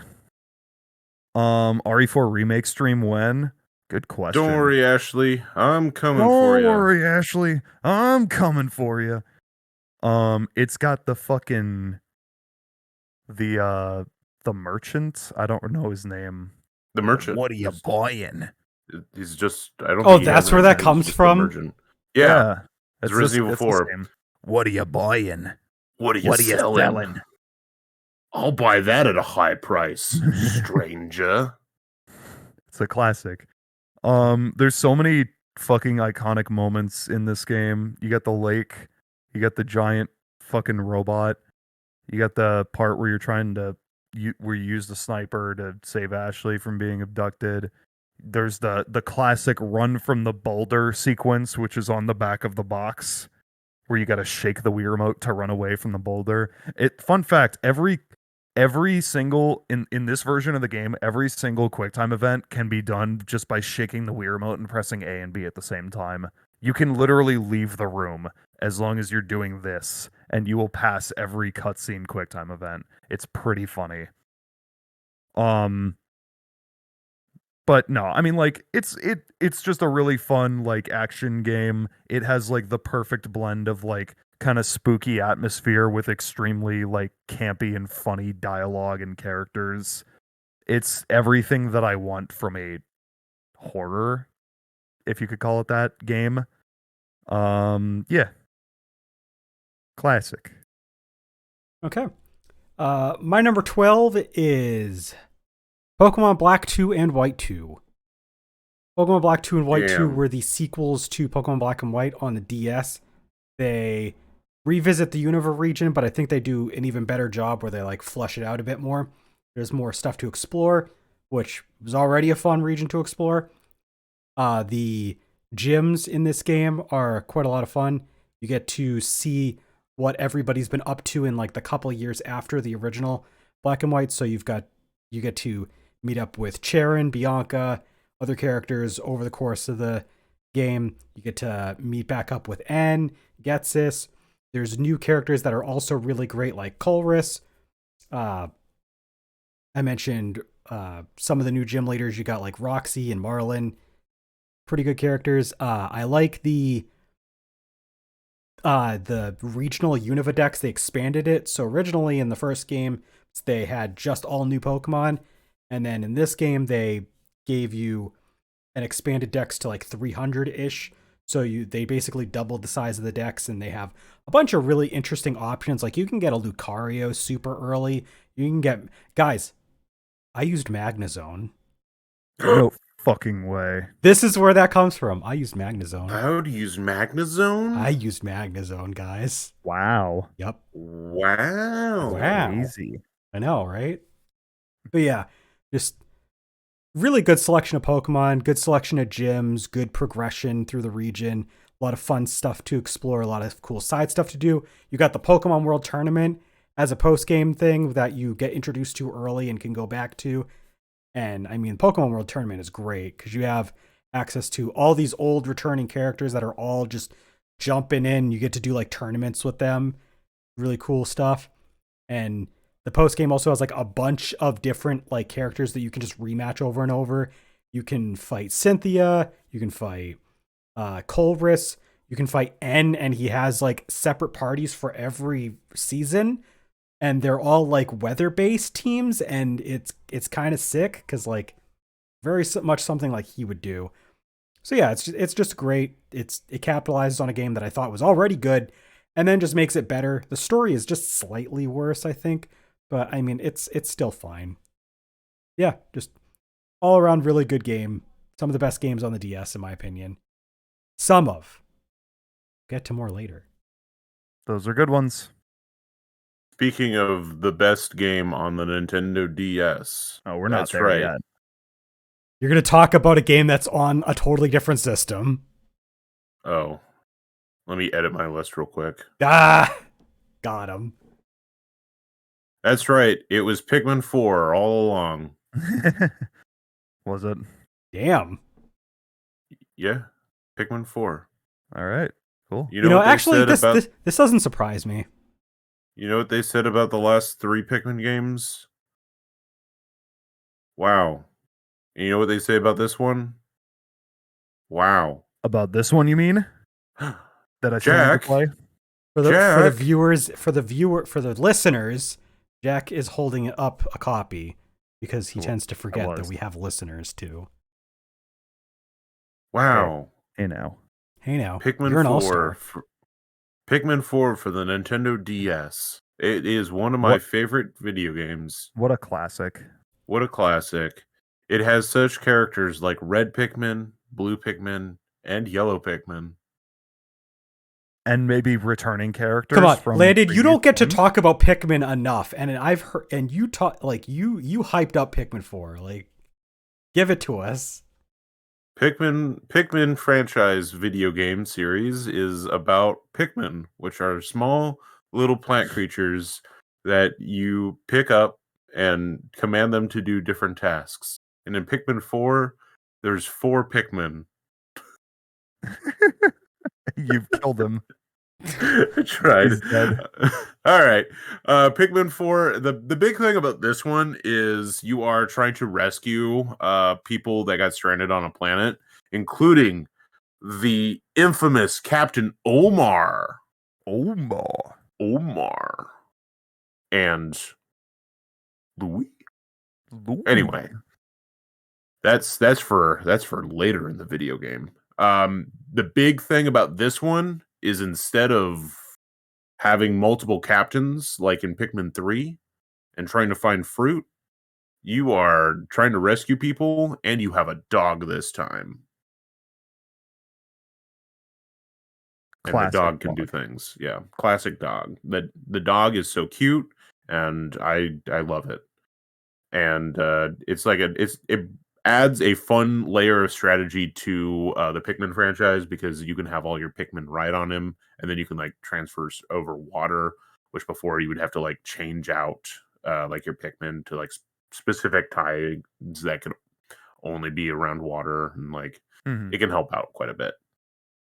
Also, my favorite feature of the entire video game is you can rewind time and go back. And so if you lose one single Pikmin, you can rewind to certain checkpoint parts of the day, and they give you the ability to save scum. I love it. More games need to do that, honestly. Yeah. Save scumming is good. Yeah, fuck it. I was like, I'm not going to let a single Pikmin die, except for the glow Pikmin that don't count towards your counter. So this game has 2 modes. There's the normal exploration mode where you go and pick up treasures and like do shit with Pikmin and go into caves and do shit with Pikmin. And then there's nighttime mode where you do a tower defense and you like summon hordes of spirits that are Pikmin. I don't know. They're called glow Pikmin. And then you can basically have them kill souped up enemies that are trying to go after this goo that you need to rescue Pikmin or people that have been leafified. They're not furries; they're plants now. They've been florified. Sure, whatever. Pikmin 4, excellent video game. You know what number I love? The 11? number 4, actually. My previous entry was Resident Evil 4. Landon's previous entry was Pikmin 4. And this If you add up the 2 and the 2 from Pokemon Black 2 and White 2, you get 4. True. There we go. True. My number 11 is Uncharted 4, A Thief's End. For the PlayStation 4 family of systems. For the PlayStation 4! Whoa! It all connects together. It's all about the 4. Nah, I thought about it, and yeah, this is my favorite Uncharted game. 2 is also phenomenal and ranked very highly on my list, but 4 just edged it out a little bit. I think it's speaking of the stream poll, or the poll for my next stream game, this is also on that, by the way. So I will talk more about that I will talk more about it in a potential future stream, but this game is fucking phenomenal in terms of just like being a playable action movie. It's extremely fun. The gun gameplay is super satisfying and really fluid. The platforming and wall climbing is better than it has been in any previous entry. You have a grappling hook now, so you can fucking swing from that shit and incorporate that into the platforming. The writing in this game is fucking phenomenal. Like, it's not just like a straight upgrade gameplay wise from the previous entries, but like the writing in this game is fucking phenomenal. There's some really good I don't want to say like character introspection, but like the way that the characters are written in this game it's really engaging. And like Nathan Drake's like whole character arc over the course of this game is really, really fun to watch. And yeah, man, I don't know. This is a really fucking good game. Very close to being top 10. I'm looking forward to streaming it for you people. And playing it again. There we go. That's what I meant to say. So this game was on my list of potential games. Mm-hmm. Yeah, just didn't quite make it. Yeah, but Uncharted 4 is definitely like, I would say, very peak Naughty Dog. Like, oh yeah, like 100%. I would say this is probably definitely the best game they've ever made. Like, as much as I love Jak and Daxter and the other Uncharted games, like this is their best work, in my opinion. The Last of Us games, I feel, come close, but I do love the characters of Nathan and like his crew so much. Yeah, like Uncharted 4 and then Lost Legacy are just fucking excellent. Oh yeah, great games. Yeah, that's all I got. Now we wait for Cloud. Sorry, I was checking our Patreon, which I will talk about after we do our number 11s. My number 11, guys. Is it a number 4? No. No. It's Toho. Wow. Toho 4? No. Toho 4? I did talk about Toho 4 in a previous podcast in our top 90s ones. But no, my number 11 is Toho 6, Embodiment of Scarlet Devil, because it is still my favorite Toho game, because it still has the best characters, including Cerno, the strongest, and Sakuya, and Hong Mei Ling. And I don't know, man. Like, I just love the characters in this game. The music is like probably not actually the best soundtrack in the series, but it's still pretty good. And it's just a lot of fun to use the different shot types and characters that you have access to, and just really fun, simple stages with really iconic like bullet patterns, and it's simple, it's effective. God damn if I don't love it. I've talked enough about the game. I mean, it's a shoot 'em up. It's kind of simple, so like, yeah. Toho 6. I have played this one. I've not beaten it because it's hard. It's a shoot 'em up. I used to. When I was in high school, I literally had this game on a flash drive, and I would, along with a bunch of other emulators that I would like take into computer classes, and I would play this among other things. I think it's funny that like 99, not 99, but like 95% of the file size of a Toho game is just the music. Just the music. It's just the music file. Yep. It's so great. Yeah. Landon. Wow. What a great entry from Cloud. Everyone give him a round of applause. Yeah. Wow, that was Good such job, a Cloud. Wow, I don't even remember what game we talked about. But you know what? That's okay, because we're going to talk about another good video game now. What could it That's be? right. It could only be one of 11 other games that are possible. In this entry, we're going to talk about Super Mario 3D World plus Bowser's Fury for the Nintendo Switch family console video game series of systems. Good job. This game features such iconic characters like Cat Mario and Double Cherry Princess Peach and Captain Toad Treasure Tracker for the Nintendo Wii U. In his series debut. No. Well, not in this particular version, but like, actually, no, that's not even true. He was in Mario Galaxy. That's why I said no. But in his series playable debut. There we go. That's what I meant. Yes, that's true. Super Mario 3D World plus Bowser's Fury for the Nintendo Switch family video game console system generational system is just a fun video game. You get to go from point A to point B, where point B is a flagpole and point A is the starting point. But Landon, what about in Bowser's Fury? In Bowser's Fury, you get to go from point A all the way back to point A, just in a weird wiggly line. It's true. Yeah, because you end where you start, which is the beginning. I don't know. In that mode, that's deep. You get to ride on Donkadingo. Yonkadingo.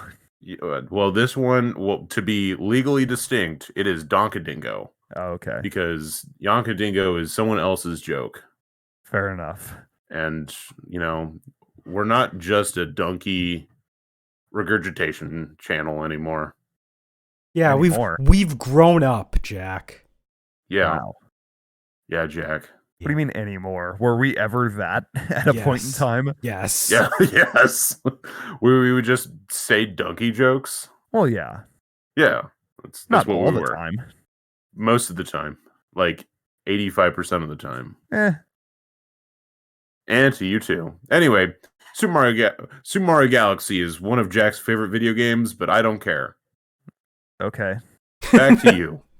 All right. Well, we did just finish off our 11 through 20s, so I think this would be a good break point.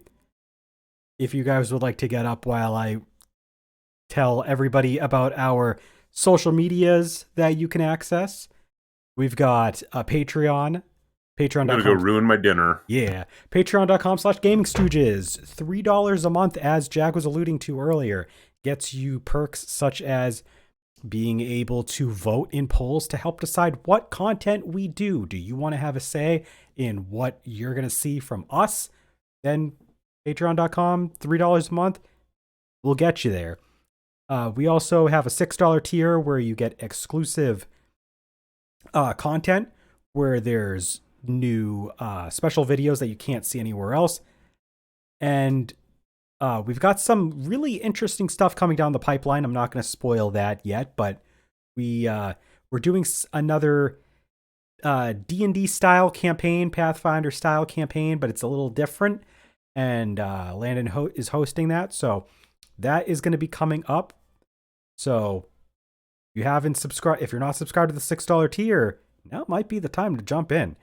Also, $6 tier gets you a special shout out every episode, and we have one $6 tier gold stooge that we've got to shout out every episode, and that is Pixel Vixen, who is actually right here in the live chat. If you are watching the video version of this when it goes out to YouTube, then you will see that in the chat now.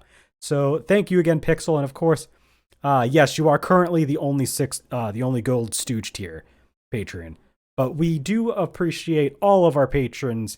It really means a lot being able to just have that safety net to be able to get this out to the RSS so we can send it out to all of your favorite streaming platforms such as Spotify, Apple Music, Amazon Music, or Amazon Podcasts, whatever have you. Just all of those. I'm going to be trying to look into even more options, but of course, those are the big ones. So you can go listen to them there if that suits your fancy. And we have a Twitch that you might be watching this live right now. And if not, if you're watching the VOD or listening in, maybe you should go over to twitch.tv/GamingStooges and give GamingStooges a follow. We recently passed the 50 follower threshold, which allows us to do some cool little perks. I mean, that was kind of a little ways back, but just as a reminder, we did do that. So we are currently streaming Ace Attorney, Apollo Justice. I don't know which game they're playing, to be honest. They're kind of the same to me. Don't tell them I said this. But yeah, we've got Apollo Justice going on, so you can tune into that. They like to do wacky voiceovers for the characters, and it's a whole lot of fun. Landon is also doing Dragon Quest 2, so that's something that you can also look forward to. There's going to be quite a bit of plans in the future for streams as well. I mean, Jack has already alluded to the possibility of Uncharted 4 or Banjo-Kazooie. I currently have Grandia 2 on hold that I will get back to at some point in the near future, hoping kind of soon. Speaking of, we have a YouTube. If you aren't if you aren't happen to be listening to it over there, youtube.com/GamingStooges, we typically export all of our stuff from Twitch, but eventually I'll be getting back to our Let's Play of Kingdom Hearts 2, so that will be fun when we get back to it.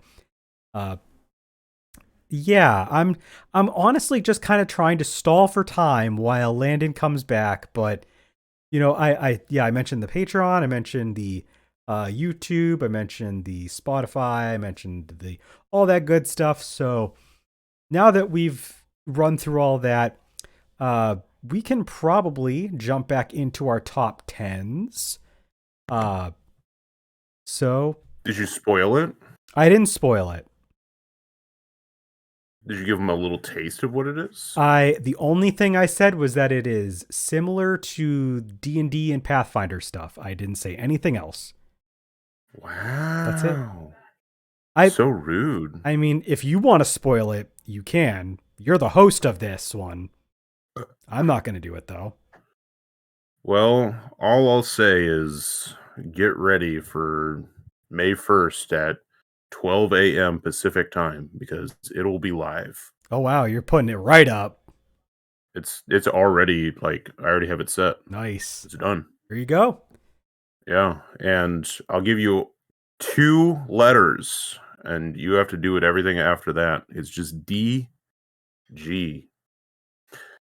Speaking of DG, we've got Tillamook ice cream in hand, and we've got a really fun flavor. They're doing their chocolate collection right now. I've got dark chocolate cookies and cream ice cream. Hell yeah. Let's open it up and find out. That's not DG, that's DC. I lied. I will say those are available in stores that I go to. Mm-hmm. I should buy one. Mm-hmm. They have a German chocolate cake one. They have, I think this is my second of the chocolate collections I featured on the podcast. All right. It's good. If we're all ready, you want to jump into our number 10s, Jack? In the top 10 of all time. Guess what? It's Ace Attorney. Trials and Tribulations. Phoenix Wright Ace Attorney Trials and Tribulations for the Nintendo DS family of systems, as well as Game Boy Advance and Wii and Switch, and a lot of other shit. And Xbox 360, according to you? Yeah, sure. Why not? This really is just peak Ace Attorney. You can kind of copy and paste what we talked about in Landon's spot here. This has an incredible cast of characters. It has a really great prosecutor. This guy, Godo. You get to play as Mia. What are you pointing at the ice cream for? Oh, I thought we were doing a thing. You were Oh. pointing at Godo. I was pointing at something in my hand. Oh, okay. It's kind of unrelated to what I'm talking about, but thank you. Continue. Anyway, you get to play as Mia in the fucking past before she died. You get to play as Edgeworth for a point in the game. In the past before he died? True. And I don't know, man. It's like every Ace Attorney game I feel like has the case that is just kind of bad. Like every Ace Attorney game has at least one that's just like, this one's kind of a stinker. This one has no stinkers. I would say, like, even though cases Fresh 2 and scented. 3 even though cases 2 and 3 aren't really relevant to like the overarching plot of this game, I would still say they're like solid on their own. And Pixel Mia dying is not a spoiler. It happens like 30 minutes into the first game in the franchise, and she is a ghost for the rest of the series. I would say I've only played a portion of Justice for All, and they dwell and they like go over from the very get-go the fact that Mia's dead. Yeah, I mean, she's literally the victim in case 1-2, so there you go. I mean, I kid, I assume. But yeah, I mean, this one's a classic. I did also have the first game and the Great Ace Attorney Chronicles on my list as well. This one ended up just being the highest. But yeah, love this one. Classic. My number 10 is also a DS game, but mine is The World Ends With You, not me. Twewy. Twewy. It's Twewy. The World Ends With You is the best sequel to Kingdom Hearts Chain of Memories ever made, because I learned recently that apparently it's made by the same people, and I did not know this. But yeah, The World Ends With You is a really cool action game for the DS where you have your characters split across both the top and bottom screen. You primarily play on the bottom screen as Neku. That is the main character, and he has a different ally. There's 3 different weeks, quote unquote, that the game takes place over, and you get a different ally for each of those. And they play a little bit differently, but overall the same, where you'll be able to use face buttons, directional buttons to do certain combos with them on the top screen, and then with Neku, you'll be able to use the stylus, and you'll be able to use different kinds of pins to customize what abilities you can do. There's pins that can just do like swiping slash-like attacks. There's pins that can like shoot streams of bullets towards your enemies. There's pins where you can like make walls of fire and just all sorts of really cool things. There's like a pin where like you can pick up like different like stuff like cars and like potted plants around the environment and just chuck them at enemies. There's just a lot of like really cool ideas like thrown in there. The plot is interesting. You basically died and you're in purgatory and you're supposed to be playing this game in order to like kind of like move on to like an afterlife. It's kind of weird. It's very interesting though how that all unfolds. There's quite a few iconic characters. I mean, you've got Neku, you got Shiki, you got fucking Sho Minamoto. That man is iconic. The music is phenomenal. Just absolute like banger after banger in this soundtrack. The just so much about the world that it takes place in is super stylish and really well executed because you're in Shibuya. You can go to different districts and there's like different shopping areas where you can pick up like pins and you can like eat food that gives you like certain buffs. There's like different clothing brands and like depending on the brands that you go with, you might have like special like bonus perks if like you have certain loadouts. So like they put a lot of thought into like having like a modernized setting for an RPG and just mechanically just well executed across the board. Uh yeah. I mean I've talked about The World Ends With You quite a bit and Landon, you weren't here for me to make the joke. I'm sad. I was gonna tell you that it's the best sequel to Kingdom Hearts Chain of Memories. Damn. Apparently, it was meant to be a Kingdom Hearts Chain of Memories sequel, and then we got that instead, which I'm kind of glad because I probably would not have wanted a Kingdom Hearts Chain of Memories too. Well, they kind of made it one anyway. Thanks, Kingdom Hearts 3. Yeah, and I mean Kingdom Hearts Dream Drop Distance literally just kind of boop put them in. So, Yeah. but Anyway, yeah, number 10s, hey? yeah, Wow. intense. We're in the top 10 now. Yeah. We've made so much progress and yet no progress at all. Well, anyway, Landon. So anyway, that's why my number 10 is Pokemon Mystery Dungeon Explorers of Time, Darkness, Sky for the Nintendo something systems of all of Yay. those video games DS. Hell yeah. Have you ever played a game where you're on a grid and you have to move On the grid? on said grid? I have. Which one was it? It was Oh, Shit, Fire it Emblem was- Three Houses. No, I was gonna say that one rhythm game that's on the Switch that I forgot the name of. Oh, Crypt of the Necrodancer. Crypt of the Good answer, Steve. Bad answer, Think- Bob. Think Crypt of the Necrodancer, but instead of being timed You just aren't. and you aren't Yeah. you aren't timed. There you go. And you throw Pokemon into it instead of whatever.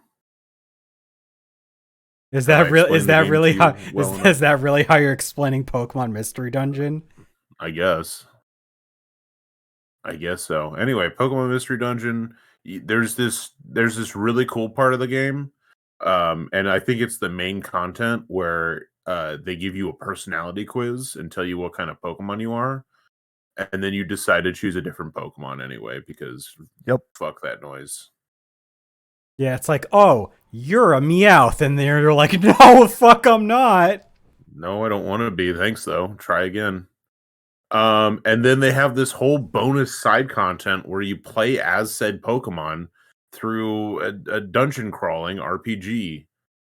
And you make a friend, and then the god of time is angry at you. And you cry and die. And then your partner cries, and then And then you come back to That's it. life. Cry and die. I don't know about that. But I do know I died, and then I turned the game off. I didn't bother with the rest of the cutscene. You cried, you died, and Did you cried. really never play more than that? No, I played past that. Okay. Okay. I know you come back. It was the bit. Anyway, it's got such iconic characters like Bulbasaur, And that's it. and that's it. That's all you need. What about Wigglytuff? Oh, Guildmaster Wigglytuff. Yeah. Guildmaster Wigglytuff is Chatot? awesome. Chill Master Wigglytuff. Yes. This game has excellent soundtrack. Excellent game design. I love the design of some of the whatevers. I don't know. The dungeons. The mysteries? No, the mysteries. The mysteries. And I've recently become acquainted with other members of this overall like franchise type. I much prefer this by quite a bit. Pokemon Mystery Dungeon Explorers of Time, Darkness, and Sky for the Nintendo DS. When's the Buy it now. remake, Nintendo? You did it When for is Rescue the- Team. Now, Landon, What? would you rather have a remake of The Last Story or of these games? The last story. Okay. Just making sure. Yeah. I stand by the words I said earlier in the day. But, Okay. Landon, hear me out. What? Uh-huh. The last story is on the Wii, which means you can still play with your arms crossed. You can't do that on the DS, which means you can't do that in Pokemon Mystery Dungeon. But imagine if they remade Explorers of Time, Darkness, and Sky on the Switch, and then you could play with your arms crossed. Okay. Imagine.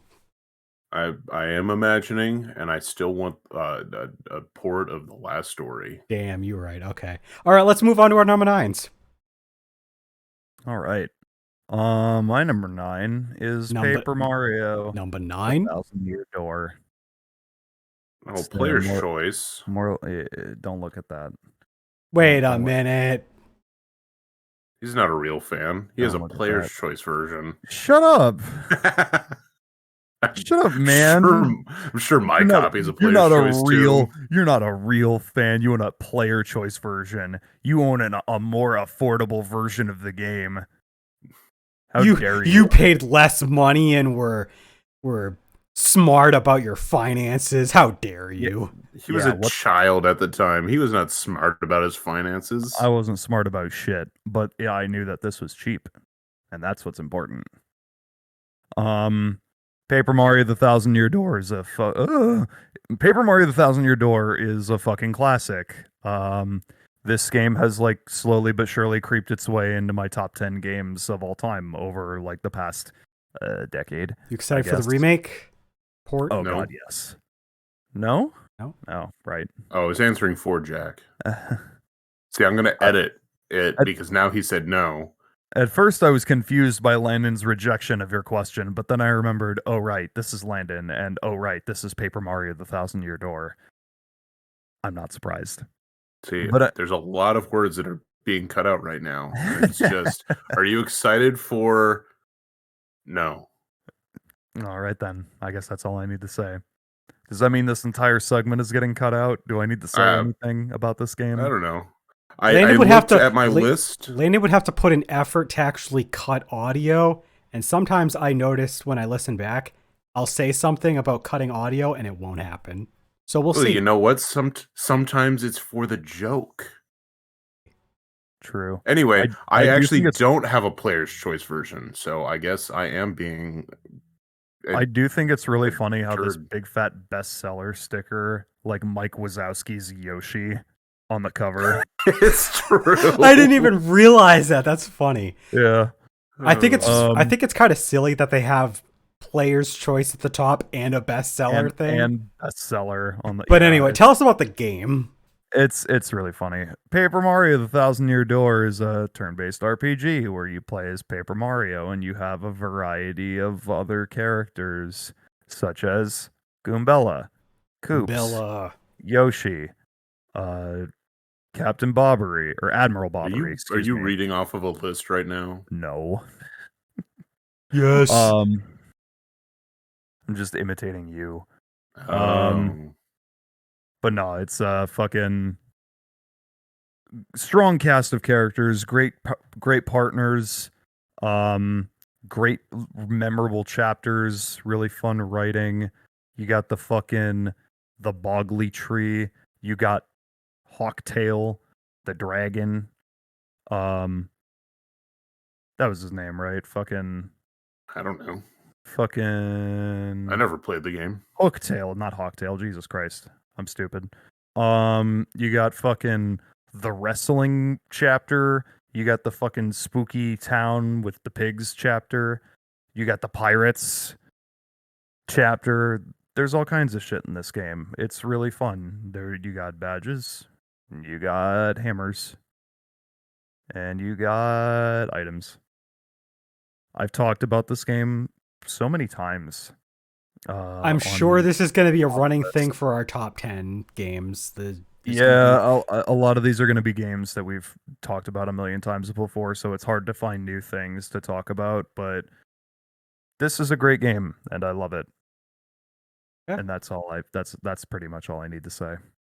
My number 9 is Final Fantasy Tactics: The War of the Lions for PSP. I mean, I guess you could consider the original PS1 release, but War of the Lions is better because you have more content. But anyway, Final Fantasy Tactics I've talked about quite a few times. It is a strategy RPG. Have you ever wanted to beat up a corrupt church? Have you ever wanted to beat up corrupt rich hierarchy? No. Yes. This game lets you do all of that. It's really fun. The plot of the game is really interesting because, like, at first you're supposed to be like kind of just working for your older brothers who are like pulling strings around, and then you realize, because you actually have a sense of justice, that one of your brothers is a douchebag and the church are douchebags. So we're going to get to the bottom of this, and you end up killing literal, like, demonic possessed, like, church hierarchy, and it's insane. It's a really good plot, though. There's a lot of deep intrigue to it. They kind of like slowly unravel the twists and turns as you go along. The gameplay is really good. You've got a bunch of different classes that you can choose from, and that open up to more and more diverse and more interesting and more complicated and intricate classes as the game goes on and as the characters level up into different jobs. I like being able to kind of like tinker my ability list to my liking with like abilities that I bought off of different classes and just kind of put them together and like Frankenstein's monster units together that can do like insane stuff like evade 90% of attacks and counter almost everything, and just fun silly stuff like that. The music is really, really good. I don't remember the people that composed it because it's not like Nobuo Uematsu or like your typical Final Fantasy people, but they did a really good job with the soundtrack. The characters are pretty great. I like Agrius. I like Ramza is the main character that I mentioned earlier. He's a great character. Delita is really cool, like rival anti-hero character, because it's like you hate him, but you love him, but you hate him, but you love him, but you hate him, but you love him. And it's just this back and forth between, best friends it's just really well written stuff. And I mean, yeah, everything else that I could say I've said in like past top 10 countdowns, past talks, episodes, past this and that. So like Fantasy Tactics: The War of the Lions, go slap it in your PlayStation portable machine and have a grand old time. Wow, speaking of games with really well done pixel art, fantastic music, excellent job classes, and other words Cloud said, Octopath Traveler 2 is definitely a game like that.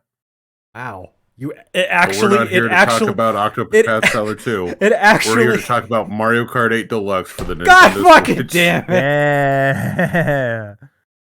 You stretch the bit out to really get me to like believe it. Well, Cloud, anime is only real if you don't believe it. So don't stop believing. Guys, don't stop believing. Yeah, don't stop believing. Bring it right back to that journey, that entry that we talked about earlier.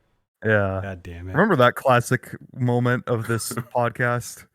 Yeah, let's go back to that. Let's have a Ace Attorney fucking flashback to the middle of our podcast. Oh God.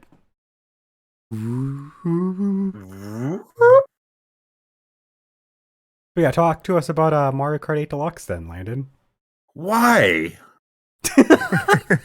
Great question. Why the fuck should I?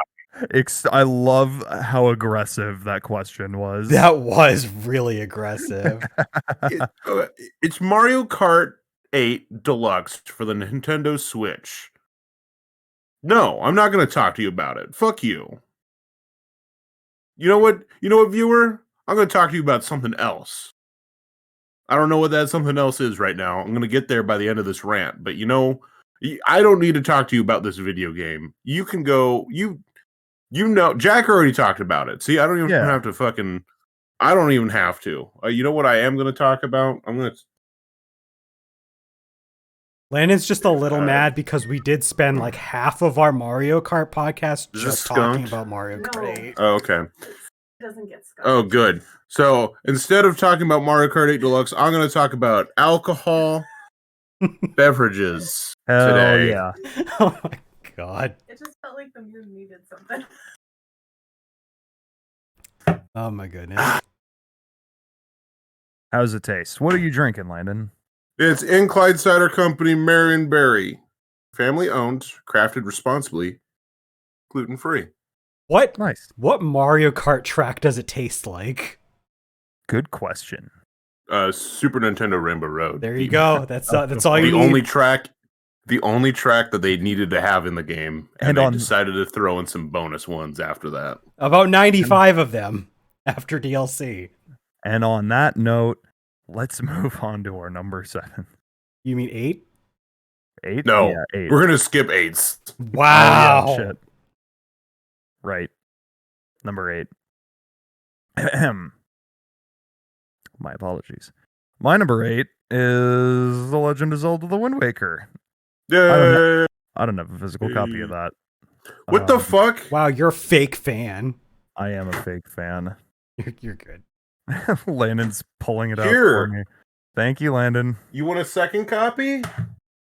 He's showing all of his copies. Here's 2 copies. Take them. No, you're not going to give him copies of Wind Waker. I mean, I'll take it. He's not going to give them to you.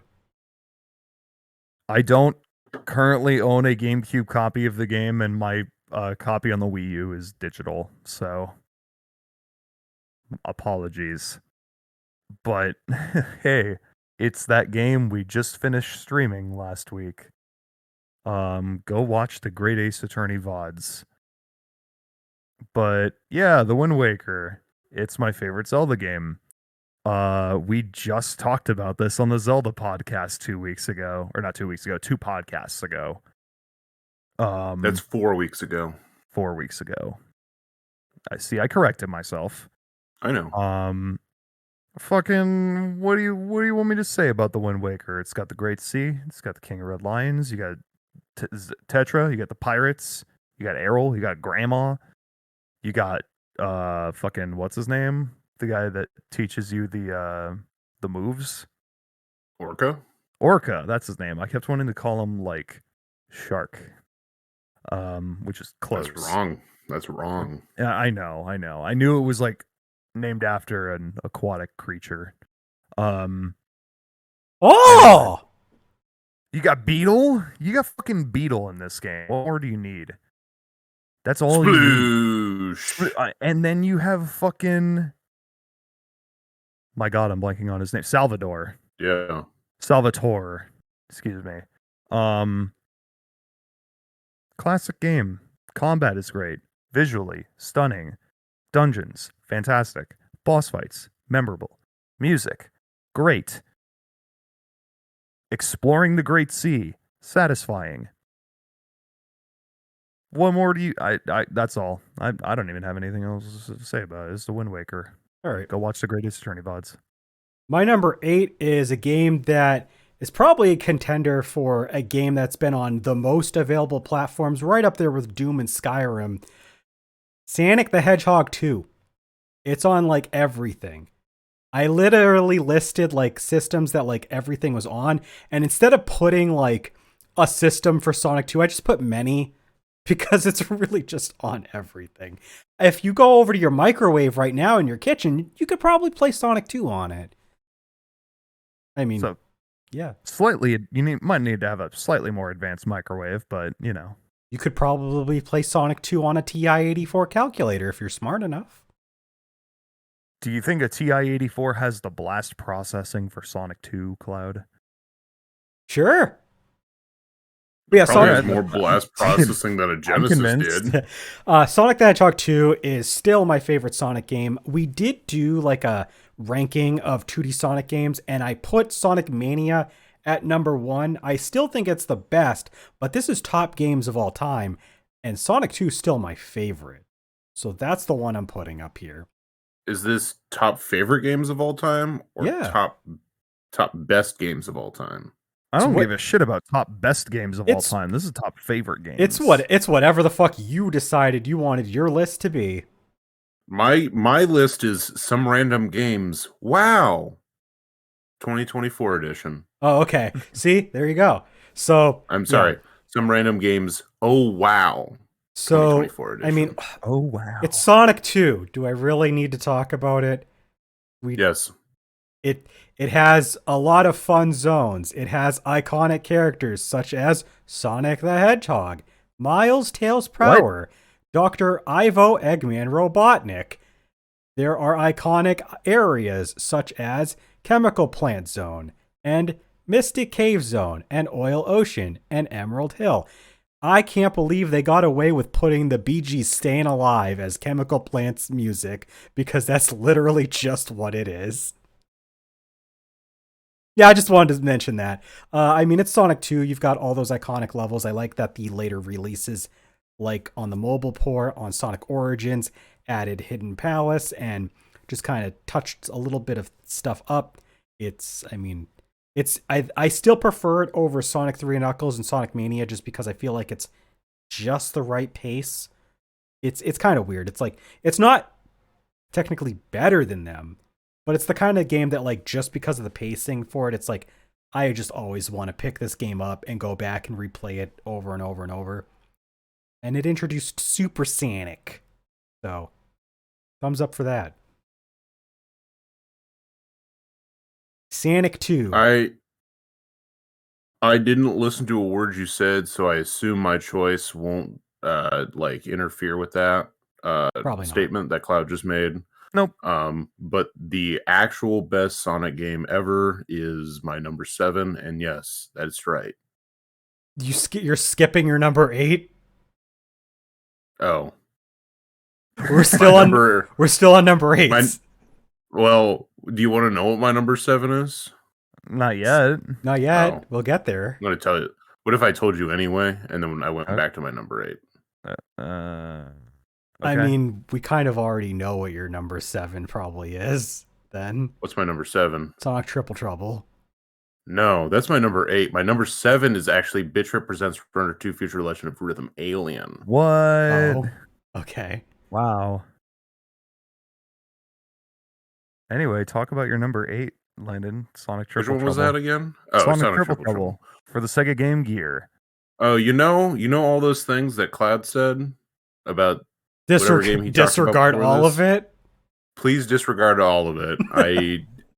This game has all the best pacing in the world. It has all of the best characters, including Knuckles the Echidna. How many games have Knuckles the Echidna and Knack the Weasel, Fang the Sniper? I don't think those two characters are in fucking Sonic the Hedgehog 2. They're in Sonic Superstars, though. Yeah, And Sonic the Fighters. yeah, Are those good Sonic games now because of that? yeah. Okay. Just All making, right. just checking in. Just wanted to. Making sure that I want to know consistent. what the ground rules for a good Sonic game were. Now I know. Ground rules for a good Sonic game: Knuckles, Knack the Weasel, Fang the Sniper. That's it. Just like how the ground rules for a good Zelda game. Does it have fishing? Well, a good RPG. Yeah. True. But you Yeah. mentioned that specifically in the Zelda podcast. Yes, but he Very also true. said that Ocarina of Time is just a Zelda game, not a good Zelda game. But it is a Zelda game because it has fishing. Yeah, I'm allowing it. Wait, Anyway, Does Sonic. that mean? Oh wait. For some reason, I was gonna equate Sonic with This is Sonic Triple Trouble with fishing, and then be like, is that a good Zelda game? Is Yes. Sonic Adventure a good Zelda game? Oh Yes. no, Is it a good RPG? no, Is it a bad first-person shooter? yes. All right. We're getting off track. You could tell us more about Sonic Triple Trouble. I don't. All right, fine. It's like a 2D Sonic game. It's like one, but it isn't one. And that's it. That's it. It's like one, but it isn't one. It's got classic stages. Hold like on. You need to say it one more time because then it's Triple Trouble. that. It's like one, but it isn't one. Thank you. All right, awesome. Okay. All right. Yeah. Well, it's got classic stages like Metal Jungular. Isn't it Meta Jungulara? Yeah, but Yeah. I like saying it. Metal Jungular. Metal Jugular. Robotic Yeah. Winter. It does have robotic winter. I like Triple Trouble a lot. It's fun. It's one that I like going back to every once in a while and just playing through it. I like Knuckles' boss fight because he's in a submarine and you're underwater and you just beat him up. Who gave Knuckles a submarine? Eggman did. That's kind He's of working with wacky. Eggman. Yeah. What's funny to me is canonically, this game takes place after Sonic 3 and Knuckles. So like after Knuckles like had supposed to like realize that Eggman's a bad guy. Yeah, but then he's just like, shit, that Sonic character is up to no good again. Gotta And fix then- it. It really Yeah. it really About that. is true to Knuckles' character. I love it. The, Like, the memory of a goldfish. but this game also has super shoes, and by that I mean rocket shoes and snowboard. Cool. Now, how many good Sonic games have snowboards? One. Disagree. One. More than one. Yeah, name more than one. Okay. I'll name more than one later. I won't believe you. Okay, yeah. I know. I know you won't. Let's move on to number Right. 7s.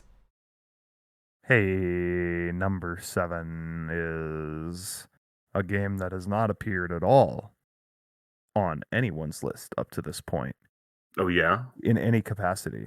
Oh yeah? It's Persona 5 Royal for the PlayStation 4. Damn, you right. That has not shown up on anyone's list at all in any capacity whatsoever. That is a brand Because new this is Persona elusive 5 title. Royal and not regular Persona 5.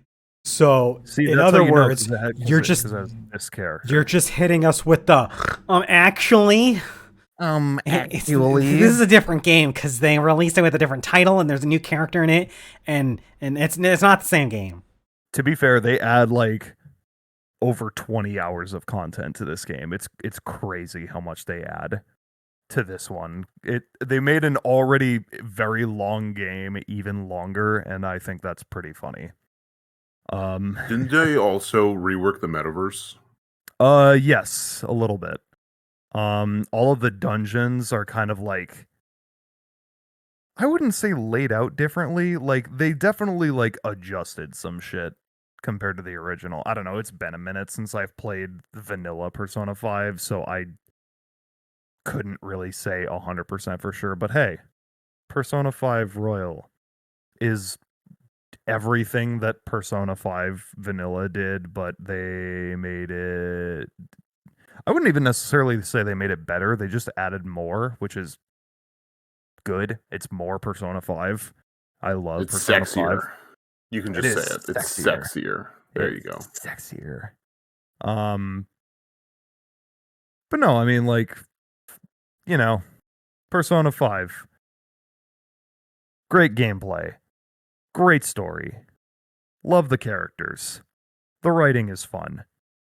The extremely, like, satisfying and addictive gameplay loop, when quarantine happened, this and Animal Crossing New Horizons were pretty much the only 2 games I was playing, and I was playing them all the fucking time. When's that stream? When's this one or that one? The Persona 5 Royal stream. One fucking day, but like, what would take you longer, that or Xenoblade? Oh, this definitely. Xenoblade is probably like a 70-hour RPG. Now this was a platinum trophy playthrough of this game, but it was like 127 hours.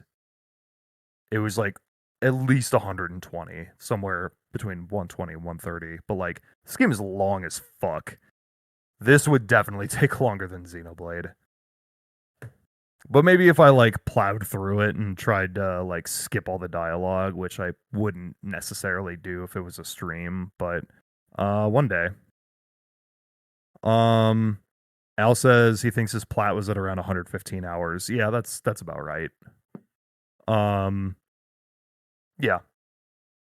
Modern classic. Great game. Love it. Anything else you want to add?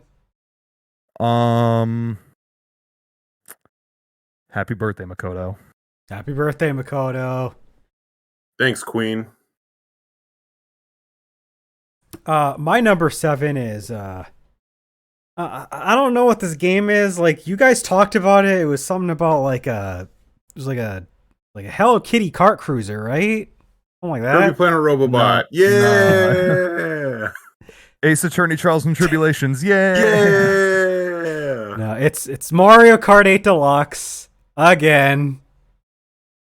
Because wow, Landon is just so unamused. It's Mario Kart 8 Deluxe. I can't believe they got away with making a video game. Making a video No game. Fucking way. They made a video game. How No the fuck way. did Nintendo make a goddamn video How game? did they fucking do it? But yeah, like I just don't know. Mario Kart 8 has been on a wild journey ever since the Wii U original. I mean, when Deluxe came out, we got a battle mode. Before Deluxe came out, we had DLC that gave us Mercedes-Benz. Hell yeah. That's the important part. Just ask Landon in our Mario Kart podcast. Those were words. I wish I knew who that Landon was. Wow. Wow. Just disassociating from your past self. But yeah, Every day. I mean, it's Mario Kart 8 Deluxe. We've played this game a lot. We've talked about this game a lot. You got 96 courses. You got fucking 50 characters or some shit. I don't know. And there's a good battle mode and just a lot of great, just everything. Yeah. Mario Kart. All right then. Well, Landon. the cat's Landon? already out of the bag, folks. Cheese Whiz? No, well, he's out of the room. I was gonna say we already know what my number 7 is. So What is it? I don't remember. do you not remember? He said No, Bit Trip presents Runner 2 Future Rhythm. I'm doing a bit. He's doing the bit. He's doing the Bit Trip. He's doing the bit The trip. Bit Trip. Bit Trips presents Runner 2 Future Legend of Rhythm Alien. Today's thrilling episode is sponsored by Burger Mouth Burger Brand Burgers. Okay. Cool. Okay. Hey, did you ever play a game where you run and jump? No No. fucking way. Never. No? Okay. Well, this game, you get to run and jump, but you actually don't get to run yourself. The game runs for you. You are making this sound very boring. I'm trying my best. This is just like back when Jack was talking about Animal Crossing. He was like, "You get to talk to your neighbors," and I'm like, "Ah, Hey, what the fuck?" I had some fucking enthusiasm in my voice when I said that, at least. Yeah, let me try it again with more enthusiasm this time. In this game, you get to jump, slide, spring, block, dance, Don't forget loop-de-loop. kick, loop-de-loop. And then the four-corner one, like the diamond. I can't believe you're Someone not dropped telling us about Reverse a bunch of Merman stuff. or Wet Fart Cheeseburger. You get to play as such iconic characters like Commander Video, or Commander Girl Video. Someone dropped more stuff. Wet Fart Cheeseburger and Reverse Merman. What about Uncle Dill? Uncle Dill's Dills. A garden variety.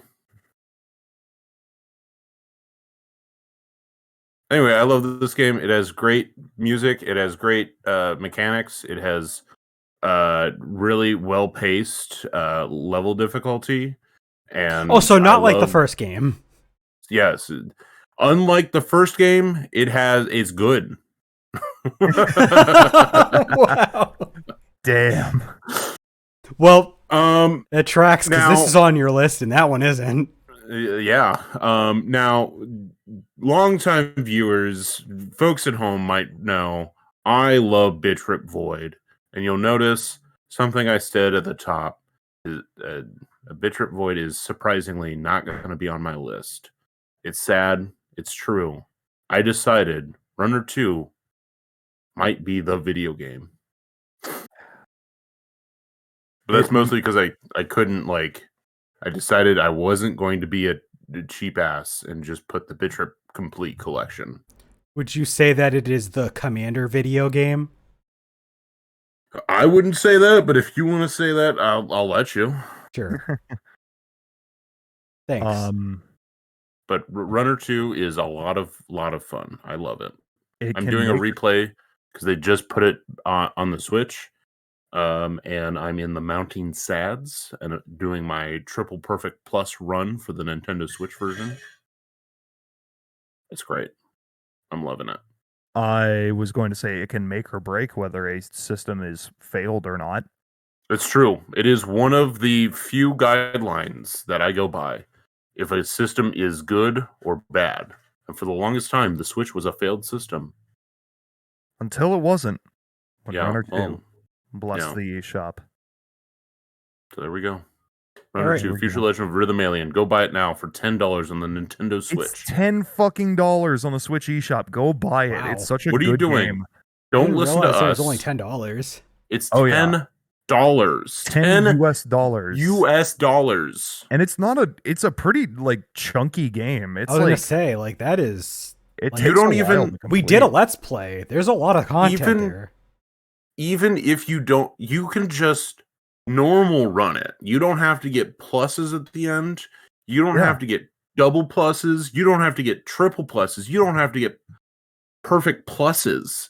You can just get normal clears. There's 100 levels plus 25 retro challenges, tons of unlockable characters, one for every world, Bunch of and costumes to unlock. costumes for all those characters to unlock.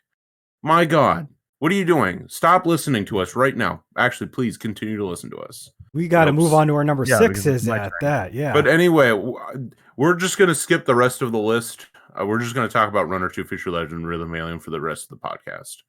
So Oh. anyway, the Emerald Brine is such a fucking classic. Listen, stage. we Oh, are yeah. 2.5 hours into this podcast, and we got to keep Probably- it moving.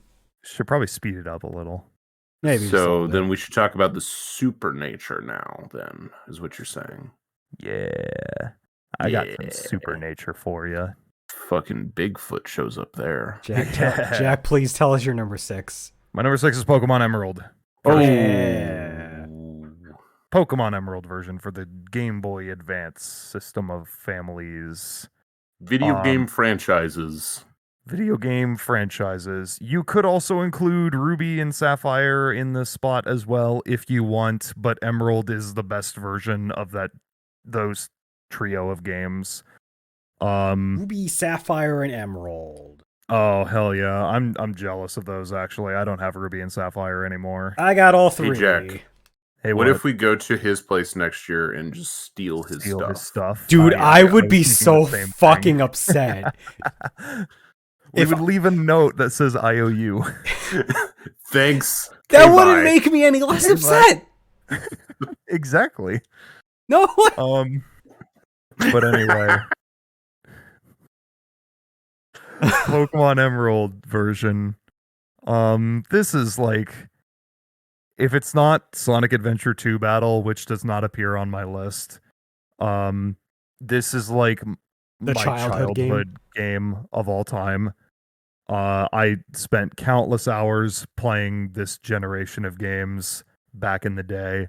Emerald is just the best version of the three, in my opinion. It has the most content. You can catch all three box art legendaries. You have the Battle Frontier.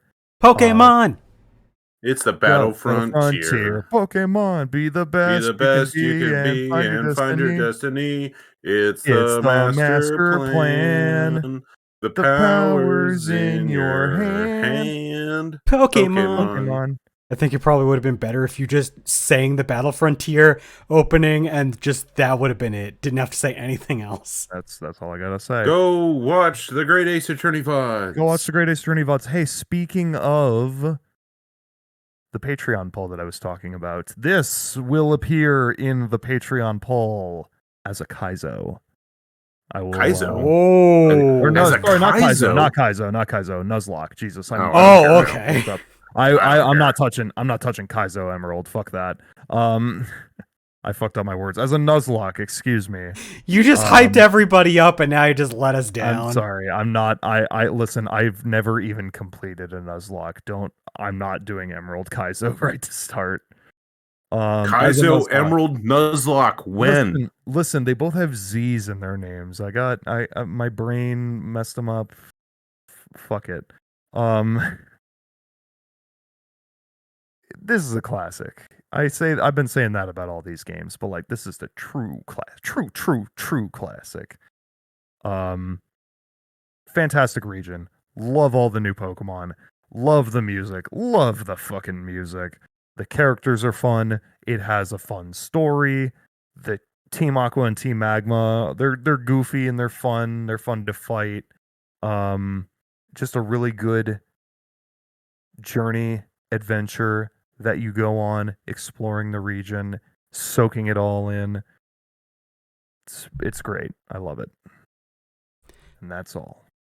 My number 6 is Kingdom Hearts 2 Final Mix. I did not mean to rhyme, but it just happened to shake it out that way this time. That Wow, rhyme too. he keeps going. I keep going. Can you continue? I don't know if I can keep this going, but the rhymes, they just keep growing. I don't know. Wow. This is really bad. I'm gonna end this bit here. Kingdom Hearts 2 Final Mix. I've talked about this game a lot. I have an LP that's a Let's Play that's currently on hiatus. That we've finished the main game that you can go watch on YouTube, and it's pretty good. I think maybe it's in the middle. It's kind of good. I don't know. It depends on who you're asking. But I mean, I love this game. Music's great. The combat is just fluid and really just satisfying and frenetic, and it's just really good stuff. I mean, over time, I've found that like the worlds can be kind of linear, but I don't really care. Like it's just fun. And Donald and Goofy and all the characters are a lot of fun. And Sora gets to be with his boyfriend Riku at the end, and it's nice. So yeah. Freaku! I love Freaku. Kingdom Hearts 2 Final Mix. Go. He's the best character in this game. Freaku. Yeah. Hell yeah. He didn't say he wasn't in the game. He's just letting me believe that the I'm Riku that we. I'm just letting you have this one. Anyway, let's move on to Landon's number 6. Hey folks, you know what game I really love? It's so Kingdom good. Hearts 2 Final Mix. You fucking wish. No, I my couldn't care either favorite, way. my favorite game that is at the number 6 slot is Metroid Prime Wow. 2 Echoes. He did it again. Wow. Yeah, But we this did it time, again, but this folks. time, Jack didn't respond the way that he did the first time. Because I knew it was coming. Yeah. Well, let's try it again. Metroid Prime Oh my god. 3 no way. Corruption. What the fuck? Good one. Good one, Landon. Thanks, You really- Jack. You really got me. I always try to like have a good time at getting you. Here at GamingStooges. Yeah.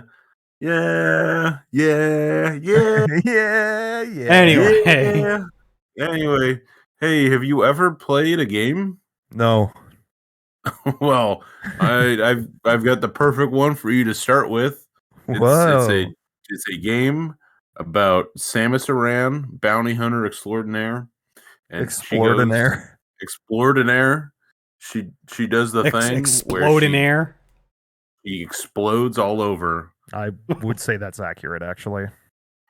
She does power bomb everywhere, so that is a true fact. This game, instead of other Metroids, you get 2 worlds to explore. There's a light and a dark world, and the dark world has funky themes to it when you listen to the music. And it has some pretty cool bosses, and you get to shoot a gun. It's your arm. Shooting a gun is fun. Your arm is a gun. No It's way. a Glock. Your arm is a Glock now. Hell yeah. Yeah, that's it. That's all there is to the game. Okay. That's all you need. Number 5s. Number 5. Number 5. Jack. Hey, does anyone else have this game in their number 5 slot? It's... I'm just making sure this is the correct number 5. Yep, okay. Chrono Trigger. Hey, Hey! I did it. We really? did it. Really? We did it. Really? Yeah. Are you fucking with me? No. No, I'll Chrono send you Trigger's- the image. Okay. Hey, Yeah. it's Chrono Trigger. It's Chrono The Trigger, Nintendo folks. DS family of We systems. did it. Not only did we do the thing where I say a thing and then Jack says it right after, We but also then we did the also thing where we have the same game in the same slot. yay, we did it. I'm so pissed right now. Is yours? Why is it your number partly 4? Yeah. Yay, we did it. Yeah, we did it. I fucking hate this because so when we did our when we did our 90s top games podcast, it was reversed, and I had Chrono Trigger as my number 3, and these two assholes had it as their number 2s, so I couldn't talk about it with them. And now it's gone the other fucking way around. So now it's their number 5s and it's my number 4s. So once again, I don't get to talk about it with them because my number 5 was Pokemon Heart Gold Soul Silver instead. Yay! Touchdown. Touchdown Lakers. This would make this makes this the only game that appears in all of our top 5s, which I'm not not at all surprised by. It's fucking It's Chrono true. Trigger. Have you played this goddamn game? You should. You, the viewer / listener, I mean. Obviously, the 3 of us have played it.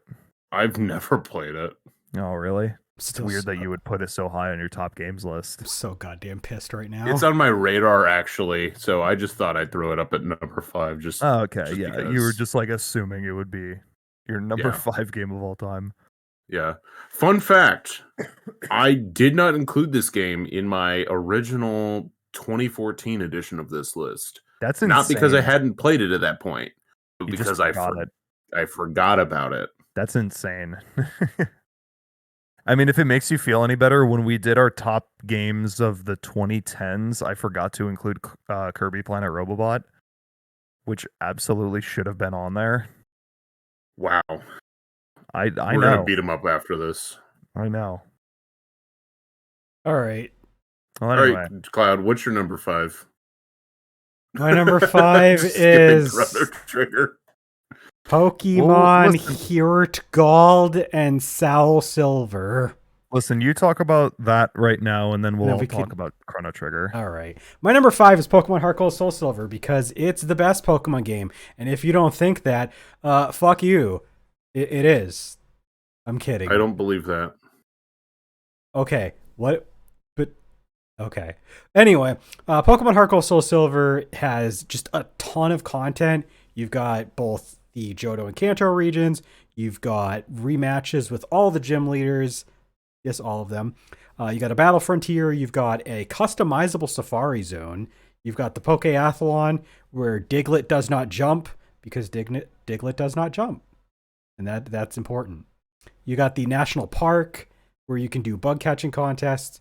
The music's really good. Pokemon follow you around, and it doesn't suck like it does in some of the later games. Yeah, it's a good game. I mean, we've talked about it a lot. Okay, now let's talk about Chrono Trigger. Yay! Yay! Our Well, number first, 5. we have to talk about Jack's number 4. Oh shit, we do. No. Yeah. We'll talk about Chrono Trigger and then we'll come back around to you for number 4. Okay. Chrono Trigger. Chrono What a Trigger. fucking classic. One of the Rest best in games peace. of all time.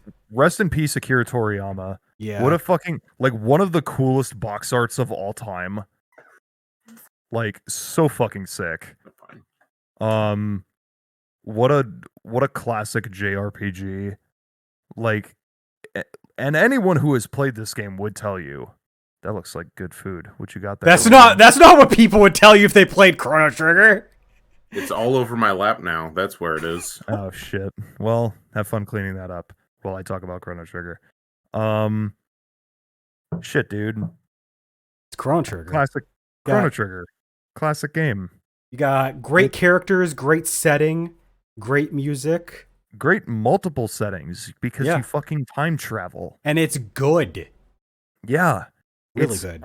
one of the like it's so ambitious to have like time travel as like a core mechanic of a game that came out in 1995 and they did it so fucking well. I know Like- it's not talked about quite as much, but I just really enjoy the pacing of Chrono Trigger because like RPGs can have this like problem where like they either take a while to get going or they just have a period of the game where it's like a little bit of a slog. Chrono Trigger just does not have that at all. Like there Yeah. really isn't a part in Chrono Trigger that feels slow. Like it's incredibly well paced. Yeah. And like each character like gets their own like time to shine. Yep. Like each of the 6 like main playable characters. Like Robo gets his moment at when he like confronts his brethren, I guess, quote unquote, because they think that he's Such a defective. such a sad moment. It's that so game. great. I mean, Ayla's got her moments to shine where she like helps break everybody out of being captured. You've got, Luca's got her moments, Marl's got her moments, Frog obviously has moments. I mean, Magus, he's an optional character that you can get later. He's got some really cool moments. Really cool, like confronting Queen Zeal. It's funny because like people will talk about Chrono Trigger at like the gameplay is really great and the story is really interesting, but it's funny because it's like most of it's not mandatory. So like at any point you can just choose to go to the end of the game. Yep. And because of that part, like one of the strengths about Chrono Trigger is that it really is just what you make it. Like you will have almost full control after a point in the game of where you want to go, what path you want to take. There's a bunch of content that you can choose to not do or do. There's just a lot of little mini arcs that you can do with different characters in different time periods. Just it feels like a lived-in world. I've mentioned this in like other podcasts, maybe not necessarily talk about Chrono Trigger, but it's just great to have a game where like it really feels like you have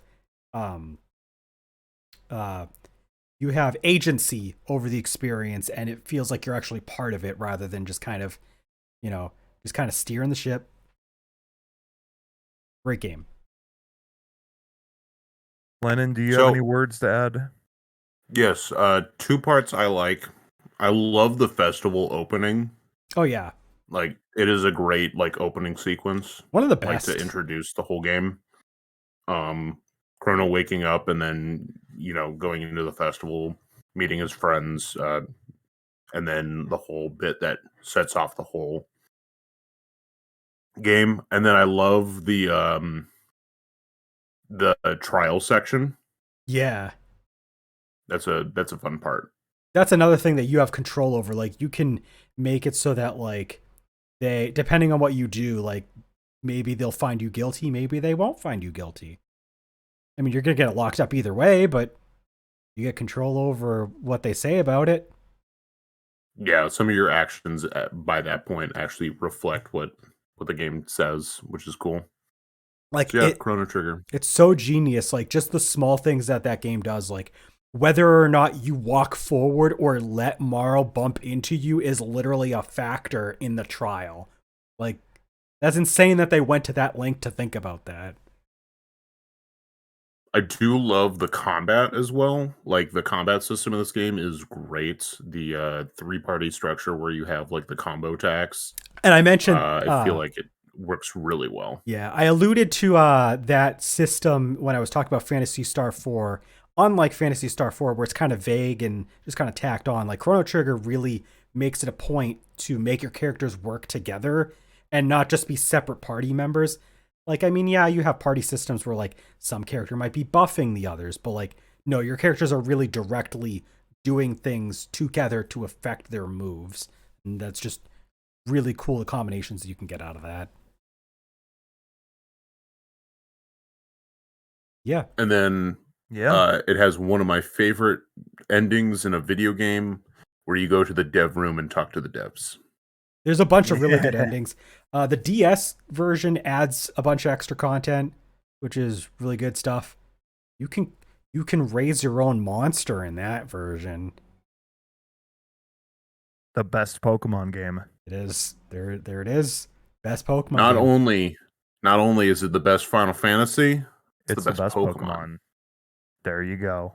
Chrono Trigger. There you go. All right, let's come back around for the number 4s that aren't mine because I did that. Jack, what's your number 4? It's Chrono I Trigger. forgot to grab it. I'm sorry. It's Chrono Trigger again. Yay. I'm just kidding. It's so good, it's on here twice. My number 4 is Metroid Prime. 3 Corruption. Remastered. That would have been a fun Just bit. pull it out and just be like Metroid Prime trilogy. 3 Echoes. Trilogy. You Three cheat. Echoes? You cheater. You No, I'm going with specifically Metroid Prime Remastered, recently released for the Nintendo Switch family of video game systems. I love how you use family of video game systems now. It's just funny. It is. Yeah, I mean, like Metroid Prime, classic game. Go watch those VODs. We streamed it as recently as last year. I played the remastered version for the Switch, which is nothing but an improvement over the original because it adds dual stick aiming, and that is all it needs to be better. And it's crazy. Like, okay, playing like this game with like single stick aiming is not, it is like, it's playable. I can do it. Like I'm more than capable of playing through the entire game of doing it that way. But now that I have played with right stick aiming, I don't think I can go back because it's so fluid. It's so like nice to like just breeze through this game with better camera controls than previously. And it looks great. And- like the remaster it looks fucking phenomenal. Yeah. My God. Is it really a breeze to play through? All right. Well, there were some parts where I got lost. there and was a also whole parts where Grandia I- 2 stream where you got lost. Hey, I didn't get lost in that stream. I was looking for a missile upgrade that I missed in that stream. And it took the whole stream. You still It didn't took find more. it. It took more than the whole stream. That was Just as a friendly reminder, everybody. always make sure that you collect the missile upgrades if you're following a guide, because otherwise you will be very lost. It has such classic characters as Samus Aran, Meta Ridley, and others. And others. That's pretty much it.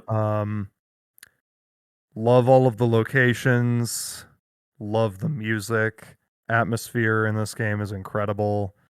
Gameplay is really fun. All of the upgrades are all of the bonus shit is like hidden without being like so hidden that you would never find it without a guide. Like if you kept looking, you would find it eventually, but like I don't know. It's my favorite Metroid game. It's my favorite Metroidvania game. It's my favorite video game from a first person perspective. It's my second favorite T-rated video game. You're just rattling off whatever you can fucking think of. Well, you know. Landon, what's your number 4? My number 4 is a video game that Jack doesn't own physically. Yep. Yep, that's right. It's the game that we just streamed very recently. It's earlier today. We streamed Dragon Quest II. In Dragon Quest II, you have 3 playable party members. Stooge, Juke, and Clud. Yeah. And they all, iconic characters. Coming off the original game where you only had 1 party member, introducing 2 new party members is such a great way to like really expand the video game. It has such iconic places that you can explore, like Mindenhall Castle, Tantagel Castle, and others. How long are you gonna stretch this bit out? I don't know, until people start watching our streams on Twitch. Go watch our streams on Twitch. They do. Oh. In fact, we have more people tuning in to like the actual game that's number 4 on your list than they do the podcast. Oh. Damn. Well, then I need to go back in time and tell everyone to watch the podcast instead of watching the Legend of Zelda The Wind Waker HD. Yeah, he said it. There you go. Yeah. Wind Waker is a video game that is so fun that it was released twice. And you bought it twice. I bought it more than twice, probably. I don't know. Actually, I did buy it more than twice. Because did I buy a digital copy at some point? Probably not. Maybe. I don't know. There's no way to find out anymore. True. Would buying an entire Wii U that has it installed constitute buying it? If I'm specifically buying the Wii U to own the digital copy of Wind Waker HD. Oh. But I didn't do that. Because... Just say that you did. You already had a Wii U. Yeah. Well, I already had a copy of the game. So I just needed a Wii U to play it. Anyway. Zelda, Wind Waker, fun. Good. Great. Awesome. Amazing. Fantastic. Amazing. Okay. That all you want to say? I also want to say I'm eating chicken and a salad to answer your question from earlier. Okay. Good to know. What I had. How about we move on to our number 3s, Jack? My number 3 is my favorite T-rated video game. It's Xenoblade Chronicles, baby. Notice how it's not the definitive edition for the Nintendo Switch. Well, there is also Xenoblade Chronicles 3D for the new Nintendo 3DS. Perfect. That's the one that's really getting the spot here at number 3, guys. I'm still just kind of amazed that this version of the game exists, and I own it. I I never owned it got as very well. far in this version. But no, the specific version that I am ranking here is Xenoblade Chronicles Definitive Edition for the Switch. No way. Yes way. The character, everything in the game looks nicer than the original because you're running on Wii power on this one. Which, by the way, this game still looks phenomenal for a Wii game, but it is limited by the fact that it is a Wii game. This game looks fucking great. Al's This game has saying to make this the longest the longest podcast. podcast. This has such classic characters as Shulk, Rhine, Fiora, and also has gameplay and music. But As gameplay and music. I don't know. I fucking love this game. I've told this story before, but like the day that I brought home Xenoblade Chronicles on launch day, which was 12 fucking years ago, I played it for 11 hours. Jesus. In one day. I literally I got home at like noon I sat down and played it, and I like only stopped to like briefly eat dinner, and I played until after midnight. So, yeah. It's my favorite RPG. It's got fantastic gameplay. The game amazing like incredible world to explore. This game looks phenomenal. Fucking killer soundtrack. Like, my god, no matter what the situation, whether it's just like exploring the world and you have like the kind of like I don't want to say ambient because at nighttime it's ambient, but like during the day you have like this like kind of triumphant sounding like orchestra that like adventure, that's a great word for it, very adventurous music. And then you get to the fucking battles, specifically the boss battles, where you get in the fucking like rock and metal instrumentation, and it's absolutely killer. Super memorable and fantastic story, great characters. Shit, dude, it's fucking Xenoblade. I love this game. My number 3 is Super Mario Advance 4, Super Mario Brothers 3. I respect picking that version of the game. It's the best version of the game, in my opinion. And not just because like you have access to like e-reader levels, like that's cool and all. I didn't actually experience them. I just like it because 1, it's on the Game Boy Advance, so it's portable. 2, you've got the visual upgrade that was brought about with the Super Mario All-Stars release back on the Super Nintendo, ported over. And 3, honestly, other people might find it annoying, but I think it's pretty fun to hear Mario give his little quips that he does, because they have like the dialogue. Ooh. Yeah, it's great. But yeah, Super Mario Advance 4, Super Mario Brothers 3. I mean, it's Super Mario Brothers 3. It's my favorite platformer of all time. It's unlike like Jack and my like genres, our top 3 is like in reverse. It's funny. But yeah, my favorite platformer, my favorite Mario game.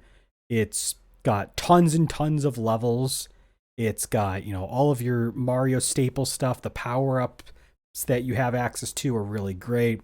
I love the different worlds that you can go through. I like the way that they do all the world maps so that you can choose certain levels to skip or play through, plus having items that can do stuff like skip through entire levels if you want to. Just a really well-designed level with all of the ideas that they threw together in mind. And I mean, there's a level where you get to be in a Goomba shoe. Like that's it. That's all you need. Just one level where you do that. It's true. It literally only appears in the one level too. It really does. Yeah, I mean, it's no surprise. I did a stream a little while back for this game. It's just a delightful game with solid platforming, and everything about it I just love. And like I said, the Game Boy Advance version is the best version. Also, it has that Mario Brothers arcade remix, like remake thing in it. And that's also a really good side thing to play too. True. So there you go.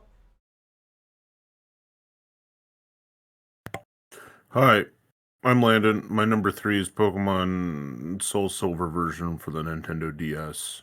Yay. Yay. Hi, Pokemon Soul Silver is a video game that features such iconic characters like Lugia,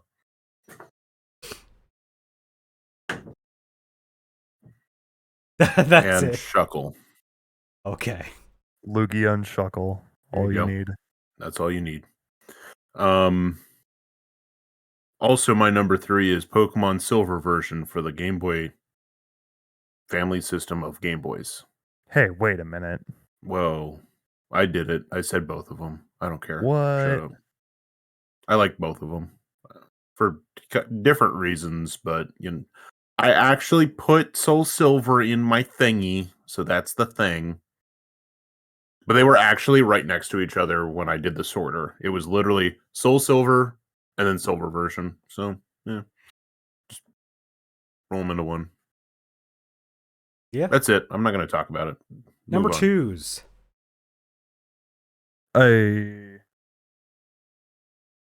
Speaking of the number 2, I have to take one. Haha, just kidding. I don't have to take a poop right now. But he's going to show us a 2. I'm going to show you my number 2, which is Super Mario Galaxy 2. 2. It's I was gonna do like a thing where like I just kind of like dropped it, but I didn't want to make like a huge noise on the feedback. So What you should have done was just opened the case and the disc for Super Mario Galaxy 2 was inside. Oh, that would have been a good idea, actually. All right, now run it back. We'll just cut it out.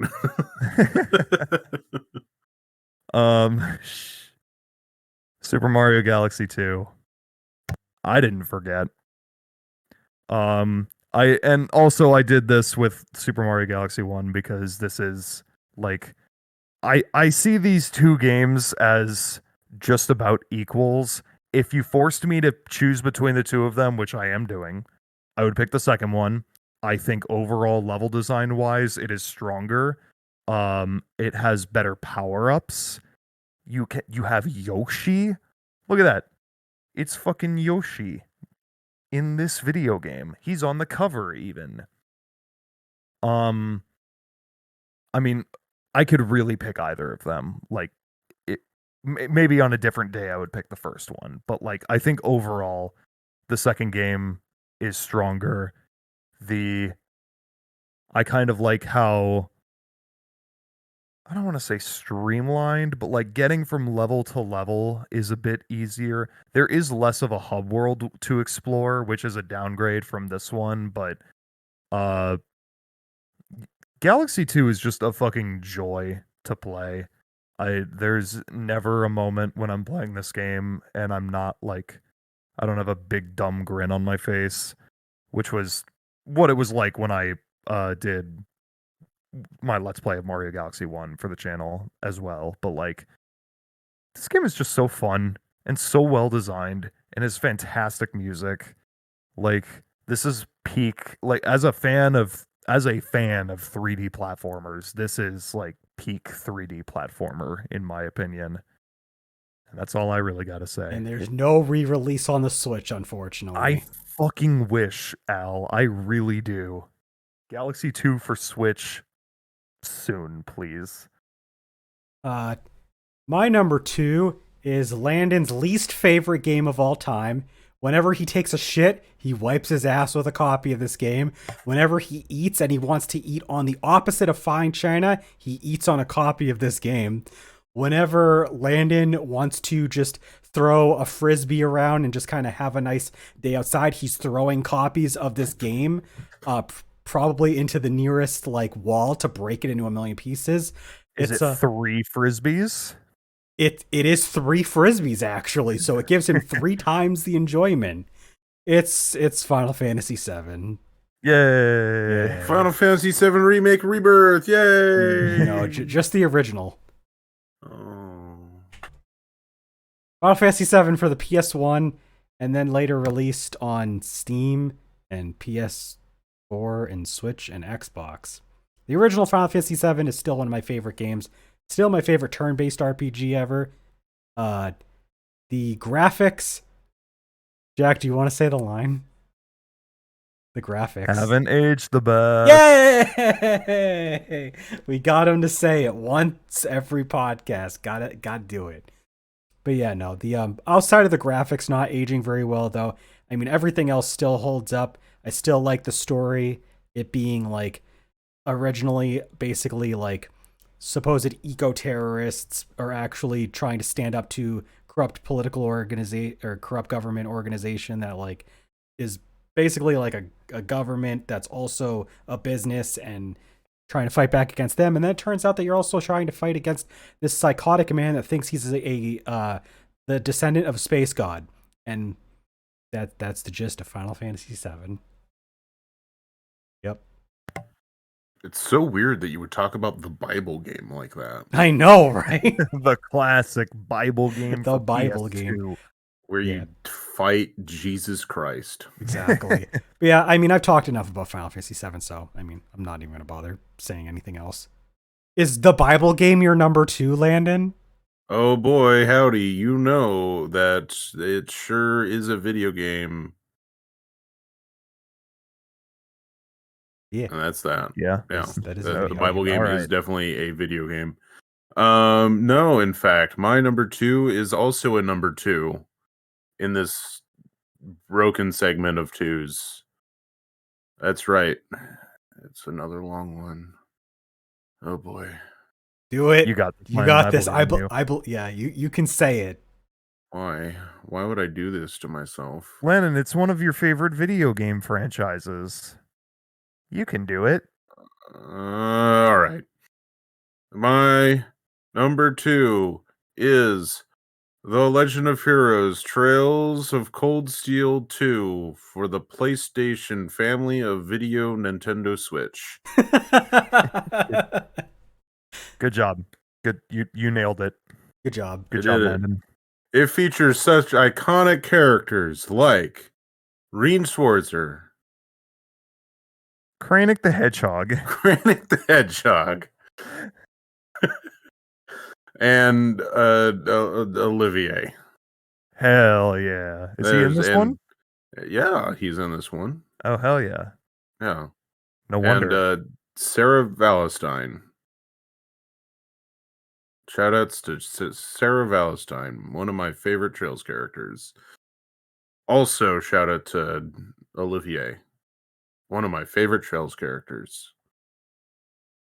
What more could I talk about this video game than some of the iconic characters like Reen Schwarzer? I mean, Well, tell us about the gameplay and the plot and the cool stuff that you like.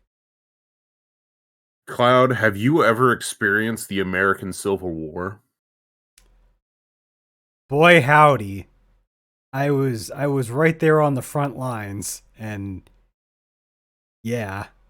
Well, if you ever wanted to experience it again, but not in America, That's what this is. it's Cold Steel has a Civil War plot.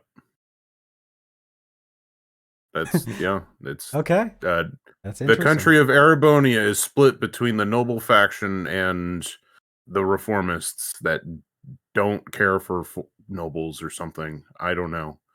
I do remember that being something they were like building up in the first game. Yeah, no, they like continue that because this game takes place basically a month after the end of the first game. Things happen at the end of Cold Steel 1. Okay. And Reen goes, and then a month passes, and then he goes, "Oh no! All of my equipment from the first game and all those levels, It's gone." Well, not all the levels, but most of his equipment's gone. And then he runs around trying to find his friends while this civil war has broken out, and he has to catch a ride. and ask the prince for lots of money to give him a plane so he can fly around the battlefield and help people. And you can fish and cook. Oh, yeah, that's true. Al mentions that there's a book for fishing and cooking, and completing that stuff is pretty hard. Yeah, I mean the gameplay. It's an RPG where it's the turn-based kind, where you select commands for your people when it's their turn, but you can see other people's turns and you can affect the turn order. It's a lot of fun. This game specifically gives you the ability to go into overdrive, and then you get 3 moves as 2 characters when they are all synced up and ready to go. It Okay. is fun, and most importantly, it might be the best game on our lists that feature snowboarding. I mean, yeah. Okay. Yeah, so Hmm. The take that. The snowboarding in Final Fantasy VII sucks. I'm not defending it. Yeah. Cold Steel 2 at least has passable snowboarding. What is your bar for passable? Playable. Out of curiosity. Well, shit. Because the snowboarding in my next game is literally not playable. It's Well, you better tell us about it then. boy howdy. Time for the number I sure ones. will. It's time for number It's not a ones. surprise to anyone what any of ours are, but we're gonna do it for the posterity. Hey, guess what? My number 1 is Sonic the Hedgehog 3 and Knuckles. You're a fake fan. You didn't Yay. bring a cartridge copy of Sonic 3 Okay. and then Sonic and Knuckles on top of each Okay. other. I will say I do not have Sonic 3 or Sonic and Knuckles cartridges because I don't own a Genesis.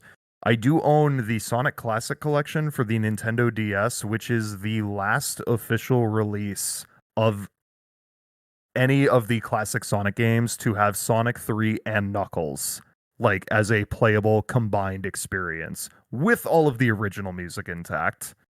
And this came out 14 years ago, so.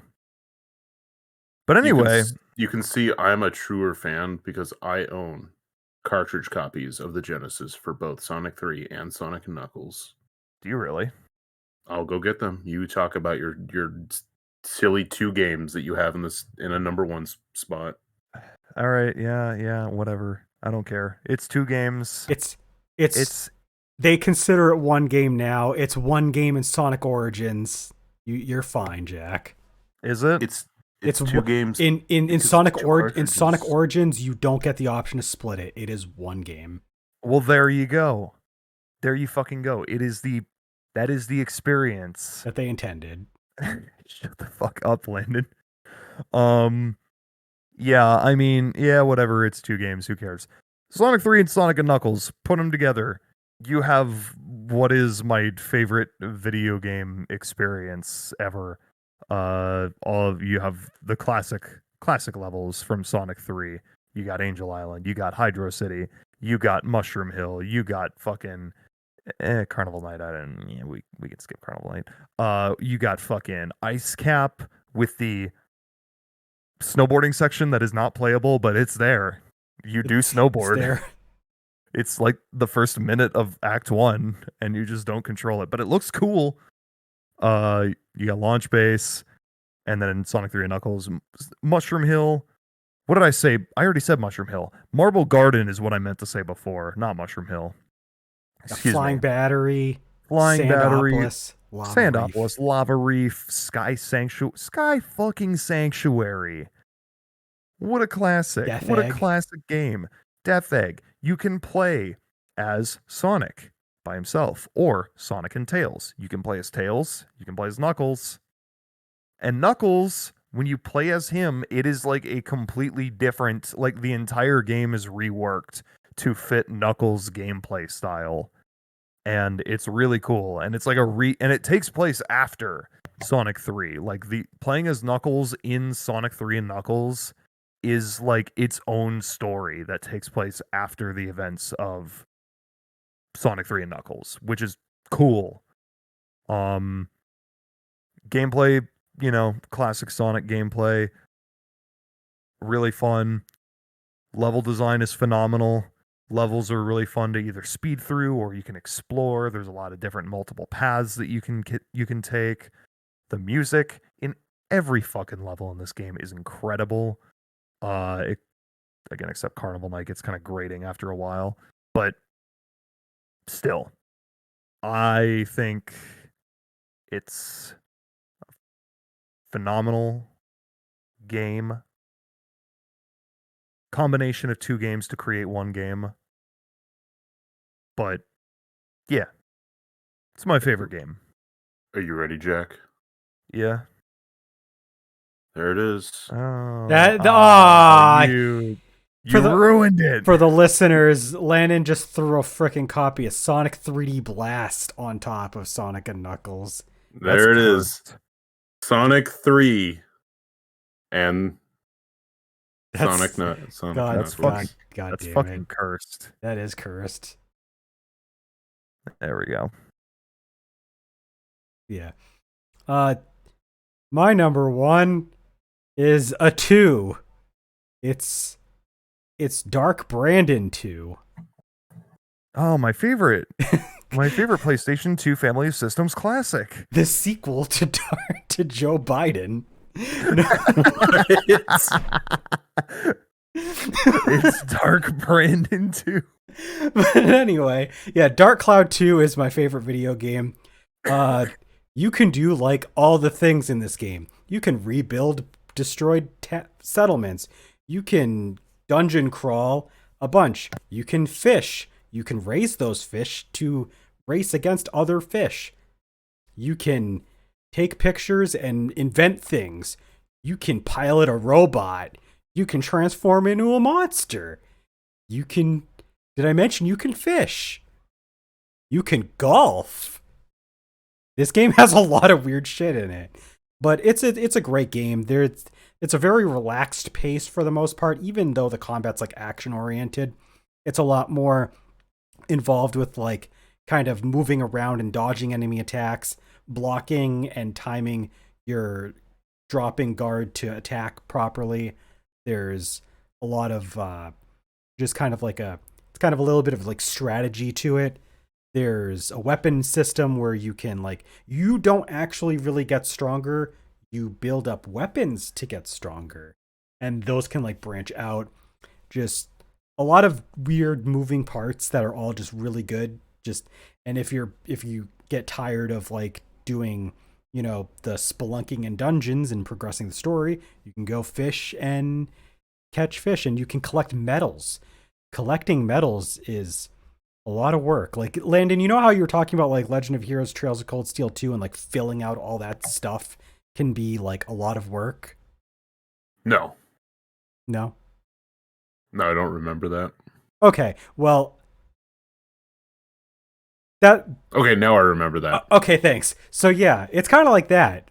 You have to do like there's a lot of different tasks that you can do, and just I can find myself sinking just dozens of hours into this game.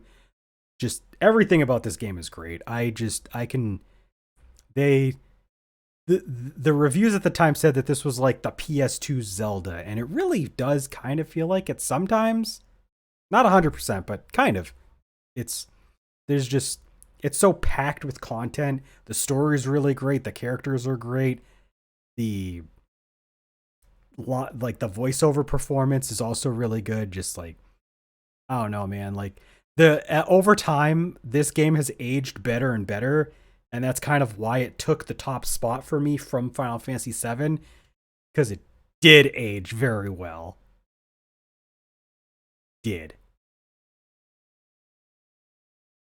Hey, folks. Number ones. Let's just get it over with. You know it. We love it.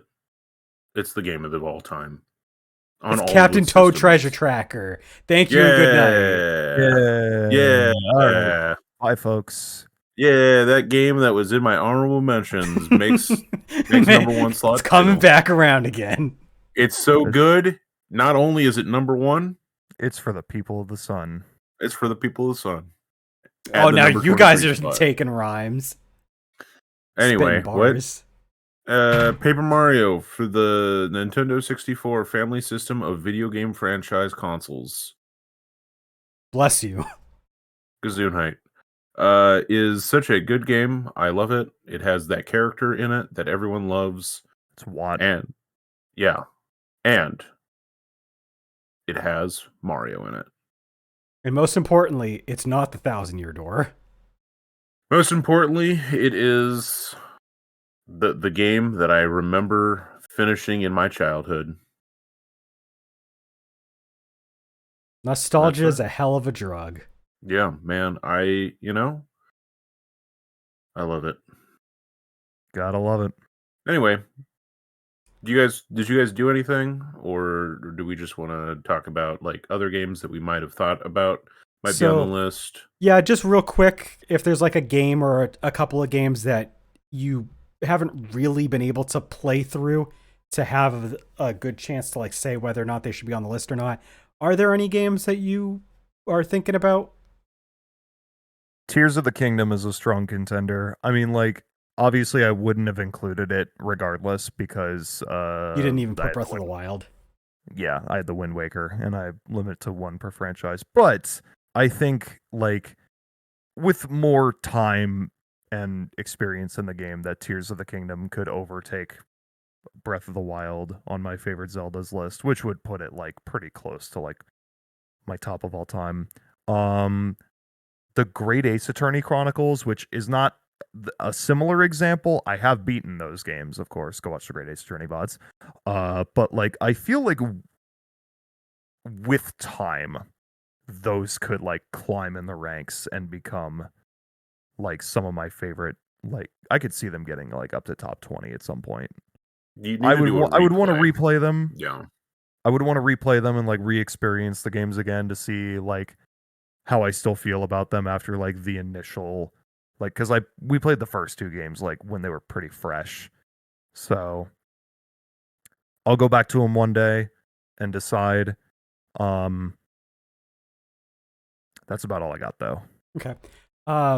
Yeah, Tears of the Kingdom is probably a strong contender if I put in the hours. I think it has the potential to surpass Breath of the Wild, so it'd probably just end up taking that spot. I haven't played far enough in. I had started and I got a little bit of a way in, but Xenosaga 3 might be a game that could end up on here in the future. I don't know. I like it so far quite a lot. I just haven't played enough of it. And I don't know. I'd have to play through it more and then play the sequel. But like I'd also been thinking about Earthbound a lot and maybe like playing Mother 3, so who knows with that. That's probably like the 3. Where was Mother 3 on yours anywhere? Mine? Yeah. Not that high. Okay.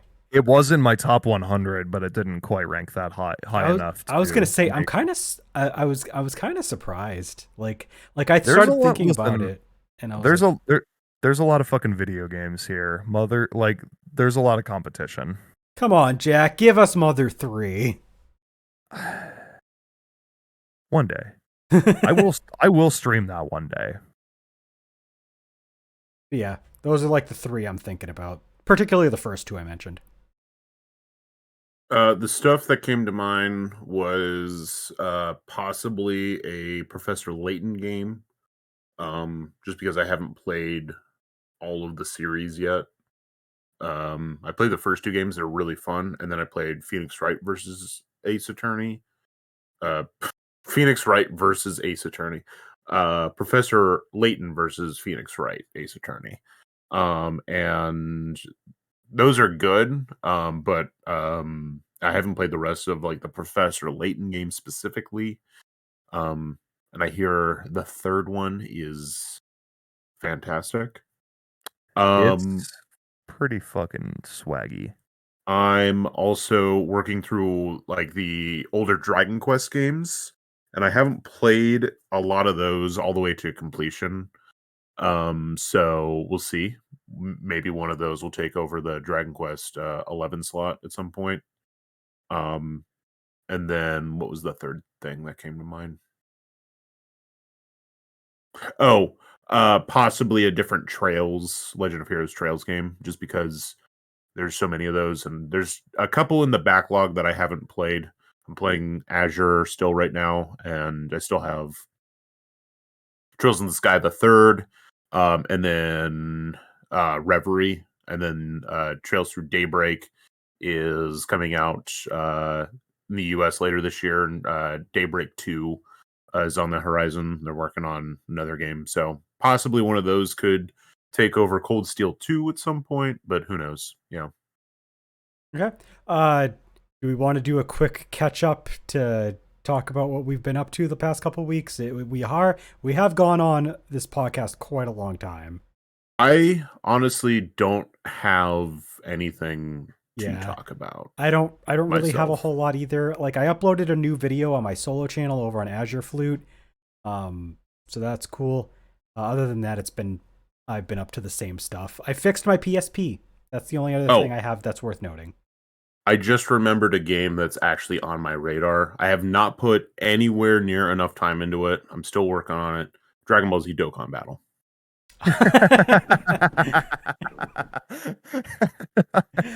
One of these years, Excellent. one of these years, I'll decide if it's 1 year. You'll decide you'll have enough gameplay. You'll have enough time spent in that game to really say for sure if it's. I've only logged in consecutively the last 830 days, but one of these days. Plot twist is it's going to be one of those situations where it's like those guys that like review a game on Steam and they don't recommend it, but then they've spent like 25,000 hours in the game. Like, Landon's gonna like decide at the end, he's gonna be like, all right, I've spent like 10 years on this game fucking sucks, I hate it. We're almost there. Jack, have you been up to anything recently? I went to 3 shows in the past 2 weeks. Wow. Don't fucking, like, okay, you complain so much every time I say, like, yeah, I haven't really been up to much. And then when I say, like, yeah, I did a couple of things in the last 2 weeks, you're like, wow, you do stuff. What do you do? Stimulate the economy? I don't know. I just like seeing live music. I think it's pretty rad. Oh, okay. Yeah, I saw Sandwich Sugabog with Jesus Piece and Peeling Flesh and Gag in Columbus. 2 days after that, I saw Jeff Rosenstock in Detroit. And then just 2 days ago, I saw Always in Indy. So I've been around lately. Okay. Yeah, my birthday's coming up, and so is Landon's. Both of you guys' birthdays is coming up. Unfortunately, I won't be able to get you anything right away because I just helped my girlfriend pay for a ticket her mom got. So no worries. The only real thing that I've been doing is I started reading Nezuko, and I've been having fun with that. Okay. Hell yeah.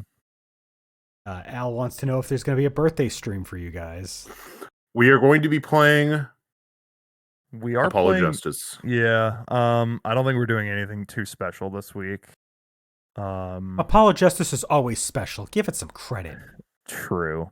Yeah. You know what we will play instead? Sonic 3D Blast and Knuckles. I mean, I think we should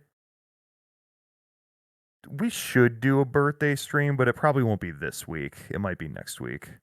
Yeah, we just we got to get through Apollo. Come on, man. Yeah, Landon can play Sandland. We still have a lot of Apollo to get through. So yeah. So look forward to that. Yeah. This has been a really long stream, and Landon's got a lot of editing to cut this down. And I'm sleepy, and I actually have work in the morning because this is being done a day early. So, we're just going to sign off. Let's roll the outro. Thank you all for tuning in, and we will, of course, see you in the future. Bye-bye. Let us know what your top 20 games are. Bye. Bye.